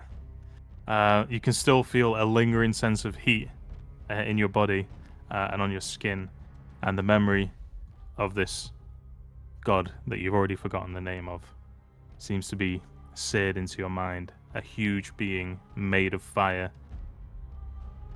fighting against chains. Very interesting. And you can feel a rage bubbling in your chest, almost like you want to, well, vomit, basically. It's intense and it's more powerful, but it seems like you've got it under control for the time being. So, Well. so Dan's god's got anger problems. Braden's one wants to destroy the world, and mine's a cryptic cunt. Welcome to D&D. Can I? So I've woken up after my conversation with the Raven Queen, and I just want to think back on what she said at the end there of the trust in the golden threads. And obviously I had that book on the Veiled Nexus, and one of the first things I read in it was trust in the threads we weave. And I'm just going to kind of ponder the similarities there. Yeah, you take a second to think in light of everything that's happened up to now, including what you've seen happen with Pigley and the things that you've seen, well, when you've conversed with the Raven Queen, and you gather that there's something more to be found here, something that's tying the Veiled Nexus to you, or you to the Veiled Nexus. At the very least, the journey that you've taken so far has brought you very, very close, just on the brink of understanding. But you don't have all the answers yet. And that's when the Raven Queen's words sort of echo in your head again about trusting the golden threads. And you kind of think to yourself momentarily whether there's something, a visual or aesthetic component to that. Maybe there is something that is a bit more obvious that you're not considering. But while you're racking your memories, you also can't think of a time where you've seen actual golden threads. No, because there was that one time when me and Dan were having our heart-to-heart at the bar. There was, and I'd forgotten about that. Oh, there was that Better one time I business. prayed to her in Valin, and I saw it going in the sky. Yeah, that time is what I was thinking, actually. I forgot about the bit that I mentioned with LDB. But yeah, when you were sort of catapulted into the air the first time that you conversed or prayed to the Raven Queen, you spotted that threads were coming off you and leading into different directions across the continent of Anoria. There were a lot that were pinning you to Demetriel. And your time here, short as it has been, you can kind of gather why that is. But there were also some that pointed you into directions that you never would have anticipated. And if this is the god of fate, and you can see the threads of fate are tying you to corners of this continent, you can only gather what that might mean. I don't know about you guys, but I think we should probably try and make our way over to the Temple of Balance. Unless you guys want to do What? something else. Is everyone What? awake now, yeah? I'm fucking gonna go splash some cold water on my face. You know when I said I didn't have everything ready for everyone, I actually did have it ready for LDB. So bear with me 1 second.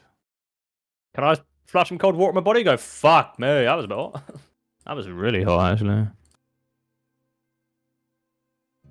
That shit was fucking hot. It's Yes, you can. fucking hot. Late light. Also, check your inventory, Daniel. My name has been spoken for the last time. Oh, sorry. Long Dong Bongus. That's the correct one. Longus, yeah, that's dongus, what we- bungus. the very same. Where am I? What in my inventory? In your inventory. Flameheart bracers. Yes. Interesting. Look, see at that. Very interesting. Burning resilience. That'll do.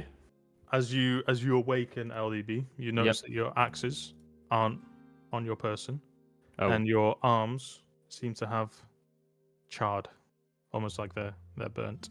Oh, I've got no axes. Okay, well I'm gonna go rub some water all over my arms as well. Yeah. You Oh, go. damn. You go ahead. Yeah. You rub some. You go to. You find the sort of closest water source, which being in a port isn't going to be too difficult to find. But I'll say you find it in a sort of a barrel in the warehouse, and you sort of douse yourself, feeling the cooling water, and it kind of does go quite a long way in calming you down as well, as you're no longer feeling like you're burning from the inside. Feeling a bit crazy. Yeah. As you sort of go to rub down your arms, you can see that a lot of the soot and the char is coming off, but some parts of it seem to be left behind, almost like okay. runic patterns that have been. As a Goliath, you know that you are given tattoos. Yeah.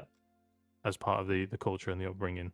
These seem to be a much more primal variation of those tattoos, and they dance a pattern almost like flame up your arms from your hands up to about your elbows, following the similar kind of angular design of the tattoos on your body as normal, but these ones seem to be a lot thicker and a bit more intricate.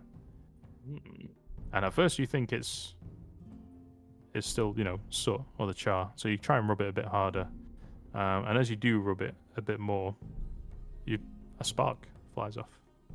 Oh, that's kind of weird. Well, I never You got got spots cut off my arm. Maybe it's because I'm doing that fucking dude in my dream. Oh well, probably unrelated. Yeah. All you know is your axes are missing, and you've. Oh fuck no! No, wait a minute. What the fuck are my axes? Wait, That's my go-to. Doesn't one return to you? Well, they're supposed to. So, summon I it? will kill every man, woman, and child. And child. Especially the children. If I don't find my axes. It's a Jedi Okay. business. Jedi business. Go back to your shindigging. Do you want to try and recall your axes? Yes, I do. Go back to your general riffraff, okay? Okay. Yes, I do. Yes. Channel the familiar magic that you kind of casually flex to draw your axes back towards you. Including my biceps when it happens. Everyone knows that's what happens Yeah, when I of do course, it. of course. Yeah, of course, It's so natural. As you do that, the tattoos across your arms spark and then ignite. Oh. And all of a sudden, where the tattoos were, you can see there's obsidian black gauntlets with gold filigree going up one side, again in a flame-like pattern. And where it meets your elbow, instead of simply ending, the obsidian burns into fire. And as you recall your axes, instead of them being physical, is now almost like a kind of physical flame, basically, in the shape of the axes. You know, based on the That's weight and the sick. feeling, that they are your axes, Yeah, but they're now just made of pure living flame. that's really cool. And that's exactly what he says. That's really cool. I go, probably unrelated to that dream. Actually, don't even remember what the fuck happened last All this night. stuff seems quite new, and I'm unsure why. Right, on my way. I'll definitely delve into this at some point. Trauma ignoring. Okay, let's go. Well, Guys, I had the weirdest dream. But I shan't tell you what it was. but yeah, should we head to the Temple of Balance? Whatever that is, I'm going. I've got cool axes. Don't call me by my name. I'm different. I'm changed. My name is the God of Cinder now. Address me as such. Good day. It's very unrelated to my dreams and my sleeping patterns. Okay, GOC, let's go. Gok. God of Cock. Hang on a minute. Gok. Wow, it's got Gok Glan. one. Go on. I'll show you fashion sense, baby. Oh my god. Suddenly LDB's like, hey. This armor is fire. Oh my. Literally. It's been fun being a DM, guys. I'm out of it though. Hey, you made this character. You made this happen. Yeah, what are you guys doing? I mean, you. Yeah, let's I'll do what say- Fiscal said. Unrelated to my dream. Head to the Temple of Balance. Okay. Oh, balance. Oh, I thought you were saying something different the whole Balance. time. Balance. I thought you said. I genuinely thought you were saying the Temple of Valen. I was like, I don't think that's there. But if we want to go there, let's go. Like, I've got some news for you. every time you're saying it, I was like, I don't know why he wants to go there, but all right, if we're gonna go there, let's go there. Pretty sure it's some sort of thing happened to it. Unrelated to my dream. You keep saying dream a lot. What's going on there? It was all a dream. It was all a test. It's on a test. There was never any party. Okay. Okay. Yeah. You guys make your way over to where you know the Temple of Balance to be. It's sort of nestled more or less in the heart of Demetriel, kind of central. From the exterior, the Temple of Balance is sort of standing as a grand structure. A little bit understated because it's gone into a bit of disrepair, but nonetheless, the actual structure of it is, you can tell at some point in time, this was quite a popular place and quite a venerated establishment. The architecture as such is ancient, and it harkens back to a time when Pelor was revered openly. Its design reflects the passage of time. Like I said, it is a little bit in disrepair now. And its stone sort of walls are marred by cracks and moss. But even still, its form hasn't diminished, and it still emanates an aura of quiet strength. The building itself has got a large central dome that still seems to sort of glisten faintly. Its once golden surface is sort of tarnished by the years, but still catching the sun's light in the afternoon, it will give off a soft, warm glow. Surrounding the dome, there are 4 smaller towers, symbolizing the balance of elements, each topped with an iron sun motif. And, well, you guys don't know this bit, so I won't say that bit out. But there is a statue of Pelor that is in the front of the establishment, and it remains there sort of towards the entrance, depicting him as a radiant knight, clad in very elaborate armor that's kind of faded and become a bit more blunt rather than being as sharp as it was. But unmistakably, the head is a burning star where you would expect like a helmet to be. Instead, it's just a bright light. The temple entrance is flanked by twin pillars, which are adorned with intricate carvings of sunbeams and harvest fields interwoven with vines that represent both light and life. The entrance itself has sturdy wooden doors, which are, again, as everything else, aged here. But they're framed by faded banners that bear the symbol of Pelor, a golden sunburst on white fabric, and they seem to flutter gently in the breeze. Despite its worn appearance, the temple still seems to radiate kind of I don't know why I've written this size. It seems to have quite an air of reverence and peace. And there are some foreign missionaries gathering on the outside in very small circles, setting up small shrines to their gods in hopes of gaining entry or an audience with the priesthood within. Hi, Yeah, no, I foreigners. agree. At your comment, some of the the missionaries just seem to give a glance and looking at your ungodly, inhuman size, kind of avoid eye contact with you. I say, I'm foreign too. Hi. Bing chilling. Being chilling. Which is exactly what one of them says. How do you know this, Peter? Can How's not my business? Sorry? Can I head over to one of them to like kind of ask them for help with Valara and Elena? Yeah, you can head over to them. There's a couple of different people that you can sort of pick from. But you can see there's one. There's a sort of a lady there wearing very muted greens and browns, and she's got a brooch on that's got a hawk with a bramble sort of wrapping around its beak. And you can get. In fact, give me a religion check. 14. 14. Yeah, you've seen this logo before when you're in the Zen Garden in Varlin. This person would be a priest of the Wild Mother. And as you sort of approach her, she turns and gives you a nice grin. She's a fairly old individual, probably about 50 to 60. You could place her. She's got sort of grey streaked hair, and she's wearing very simple clothing and sort of leaning on a staff a little bit. And as you approach, she gives you a nice courteous smile. And she says, "Hello, blessings of the Wild Mother to you." Fuck that noise. What time is it? Oh god. Are you Wait. asking me? No, I'm asking Bez. Okay. I mean, you guys had a long rest. Probably What's be it gonna be? about 3 o'clock, I would say. Okay. Good afternoon. Oh my god. It's called being polite, dickhead. Fuck you. I said fuck that noise when she said mother. Whatever. What I'm saying is, yeah, I got firepowers now. Fuck everyone. Okay. I'm burning it to the ground, okay? Good. I've got fire spells too. We can team up. Oh, we're gonna fuck shit up. Okay. Everything was burned.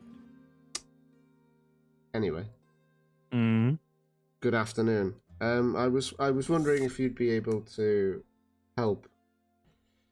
I've got some friends who are currently in the refugee camp in Cutter's Gate, and we're not sure how to help them. I understand. I'm sorry for the struggles you're going through. May I recommend you head inside and seek out the head priest, Visca? He's the one who can mediate these kinds of treatments. Yeah, sure. I'll make my way inside. Are you guys joining or Joining where? to go speak to the head priest? Yes, me and my 10 undead minions will all follow. Oh yes, I forgot about that. I'll bring up the rear. Mm. I'm like, come on, little boys. Come on, guys. I'm not sure. Like a school trip. I'm like, come on, guys. Okay, 1, 2, 3, 4, 5, 6, 7, 8, 9, 10. Yeah, roll the count at 4. Pigley, or should I say Malric, sorry. We're gonna still As kill him, you Piggy, yeah? 'Cause step we don't through. know shit, right? Well, yeah, you guys will still call him as Pigley, yeah. As you step through the threshold to enter the Temple of Balance, you feel a sudden coolness wash over you, but also a ceasing to a sound that you didn't realize that you were even hearing on the outside. And as you turn and see one of your minions step in to the Temple of Balance, you watch as it just collapses to the ground.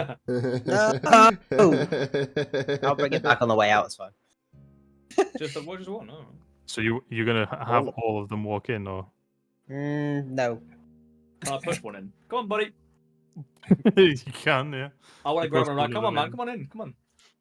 And then as you've got your arm around it, you watch as you walk through the door, and it just slumps to the ground. I want to look and go. Fuck, I'm strong. God, I can see why that god wanted me to free him. Fuck Jesus it, yeah. Christ. Is this what this I'm a- power's giving me? Fuck me. Am I a god? Wait a fucking minute. I'm getting some weird vibes right now. There's a strange thing happening. I'll just go to Piggly like, hey Piggly, this guy fell over, and I'll just like scoot him to the side, I'll like, kick him over the side, like, just like kind of scoot him, just kind of brush him over. Yeah. He fell over. We'll pick him up on the way out. Okay, cool. Also, Piggly, the Dolan Var cannot go through the threshold. Finally. No one else can see it, obviously, because it's floating imperceptibly. But you turn and you can spot it, and it's trying to push through something. It almost feels like it's slowing down to a halt just before it goes through the door, and then it gets pushed slowly backwards.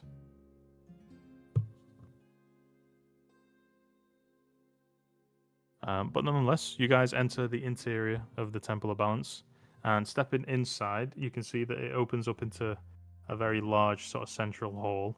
The roof, you gather, must be made of some magical component or material, because the light that's shining off the roof is also shining inside, casting a warm glow of sunlight, and it also bounces through some stained glass windows that have been placed on the basically there's like a makeshift ceiling, so the sunlight's coming through this giant dome in the center, casting light through the stained glass below it, which is casting shapes and color across the ground. Each of these sort of stained glass windows that are on the ceiling are telling a story from the legends of Palor, depicting scenes of harvests, light casting through darkness, people receiving what you can gather just from a quick cursory glance, receiving Pelor's blessings. The most striking feature in here is a massive circular sundial that's embedded into the stone floor, with its polished surface reflecting the light that's sort of dancing around, and it's there sort of like a symbol of Pelor's dominion over time and the cycles of day and night. The ceiling itself is vaulted and high, and is supported by stone pillars that are sort of balancing. They've sort of got different colours, so some are dark, some are light, and each of them seem to be depicting the balance between light and shadow. And there's a sense of stillness in the space, almost as if things are slowed down or reverted to their neutral sort of setting, I suppose, the only word I can think of now. Yeah, there's a sense of neutrality and stillness in the air, and the only sounds that you can hear inside are soft footfalls on worn stone and the occasional low hum of a prayer in the corner. At the far end of the grand hall, you can see there's an altar with an enormous golden sun emblem, again in tandem with the ceiling on the domed roof at the top. It's casting a perpetual glow over the chamber. The altar itself is simple, but is draped in white cloth, with small offerings like fruit and grain and candles surrounding it. Behind the altar is a large stone tablet that's inscribed with different prayers and hymns, that kind of thing. And to the left of the main hall is a side chapel where priests of the temple offer healing, while on the right lies a quiet garden of meditation. The centerpiece of the garden being same as the center of the hall, a fountain shaped like a sundial with water trickling down its sides. You don't know who the head priest Visca is. The lady just sort of directed you in here, but you have a look around, and you gather just from the bearing you can see an individual who's dressed in sort of priestly robes. Oh yes. He is quite a tall individual. standing at How about tall? 6'5". Not tall enough. It's not what you would expect from a priest. You can tell that he is a strong individual, but his frame, due to age, is sort of grown a bit thinner, and his posture remains upright. And he's carrying himself almost like a soldier would. His hair is now completely white, and it sort of falls in loose hair, sort of around his shoulders, and it contrasts to the deep tan that he's got over his weathered skin. His eyes, the irises, seem to be a perpetual sort of shimmering gold color. And his expression at the moment, from what you can see, is just sort of calm, reflective. There's no real intensity or anything to him, despite the way that he seems to be carrying himself. Visca is wearing the traditional robes of a high priest of Palor, and it's simple and practical. It's white robes lined with gold thread and symbols of the sun embroidered on the sleeves. Around his neck hangs the sunburst amulet, which is a radiant design marking him as the spiritual leader of the temple. I'll head towards him. So will I. I'd like to look at his bracelet and go, "I got one of those." He's not got a bracelet. It's a amulet. Like a Amulet. Yeah. Oh, I want to go. I got one of those. You watch as you sort of walk up to him. He turns to you and goes, "Is that right?" Yeah. Look at this shit. And I'll What are show you my showing bracelet him? thing. The bracelet thing. What's an Is that right? Is that interesting physical? That's a design. physical thing. Yeah. Cool. Yeah, it's a physical thing. People can see Yeah, it. yeah. Where did you acquire such a thing? I'd sell you, but I'd have to kill you. You watch I'm as related he, to my dream.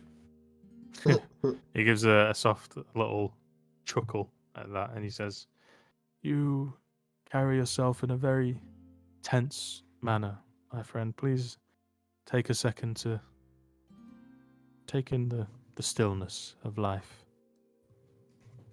Okay. I just want to turn around and put my hands on my hips and I go, "Hello, hello, hello, hello."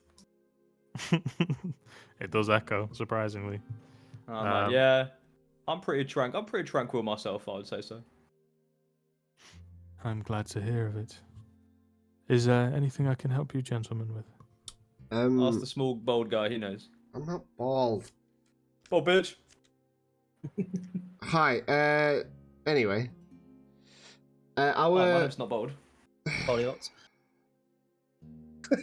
This is Maverick Cockring and non-bold. yeah, this is Piggly Cockring von Maxwell Cockring, and Yes! Well, Say his full name. let's go. anyway, no, The family name. it's a family name.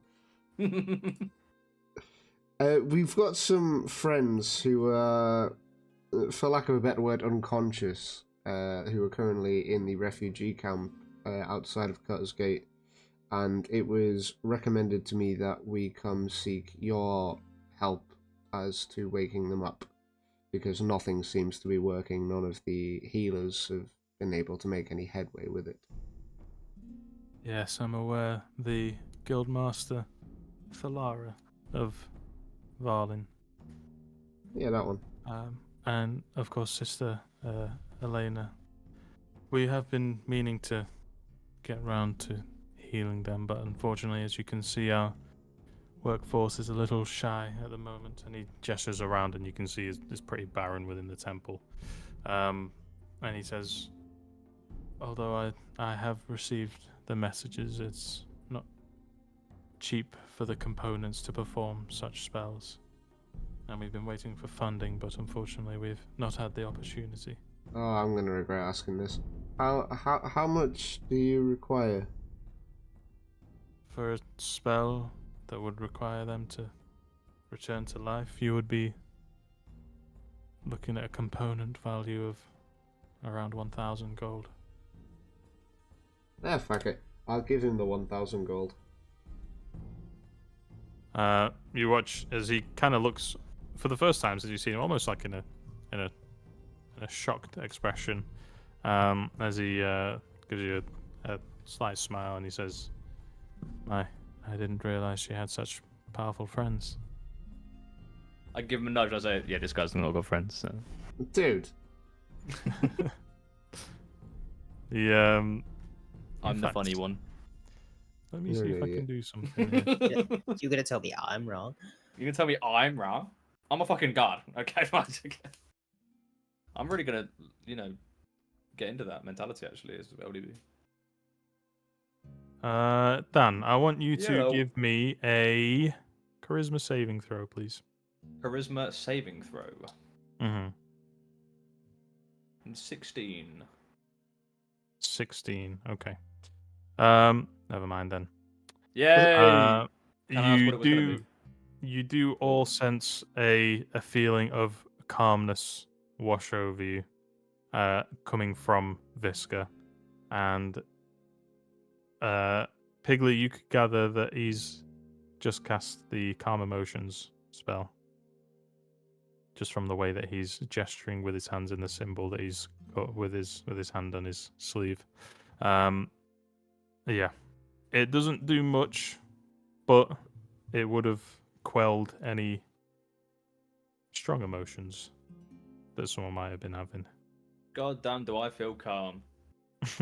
But you can Back it also, because you succeed that, you can just choose to not feel calm. God damn, do I feel calm? Okay, nice. All right. I rage. The head priest, he takes the money in his hand and he looks around and he says, "Well, I suppose I'll have to see to the matter personally." And he gives you a sort of a low nod. And he says, "Thank you. Your charity will not be forgotten." Charity. No worries. No worries, no, man. You're a mate.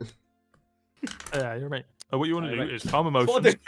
I do is calm emotions, then I cover up their flaccid, And then I rage, okay?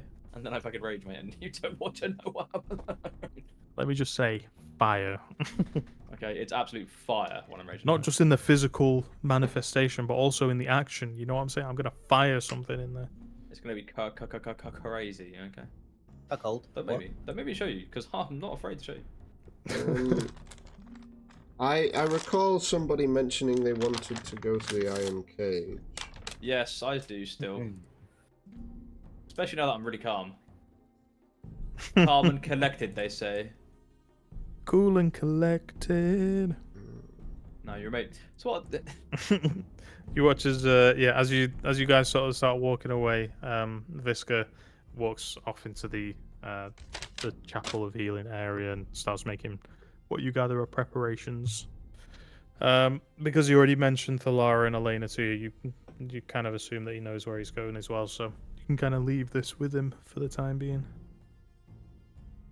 What boss? Ooh. Hey, Piglet, should we go grab your fucking mate that just fell over and isn't dead? Yeah, we should probably go get in. Because he fell over. I remember. I don't know if you remember that he fell over. Fell over and he can't get up. Yeah, he just fell over. I've McFarlane. I'll go pick him up. Is he like what? Is he like a pile of bones? Just right. Oh, I don't know. No, his body. You know, like when someone gets knocked out and they just sort of collapse onto the ground, like with their arse in the air. Oh yeah. That's kind of how they've just fallen over. And I'm going to eat, baby. Okay, that's a Hey. dead human being. Fucking hell, he got in there real good. Okay, Rage. Just the thought, just a sight that I'm like, oh, I'm raging. I've got a raging thing. I got a rage. All right, I'll drag Okay. them. I'll drag them both out if you want, Piggly, by the arms. Just well, come on, lads. You pair of knuckleheads. God, they're always doing this. I think I've only known 10 minutes. All I know is we're best friends.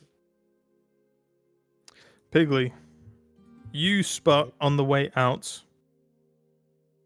someone dressed in quite, should we say, simple garb.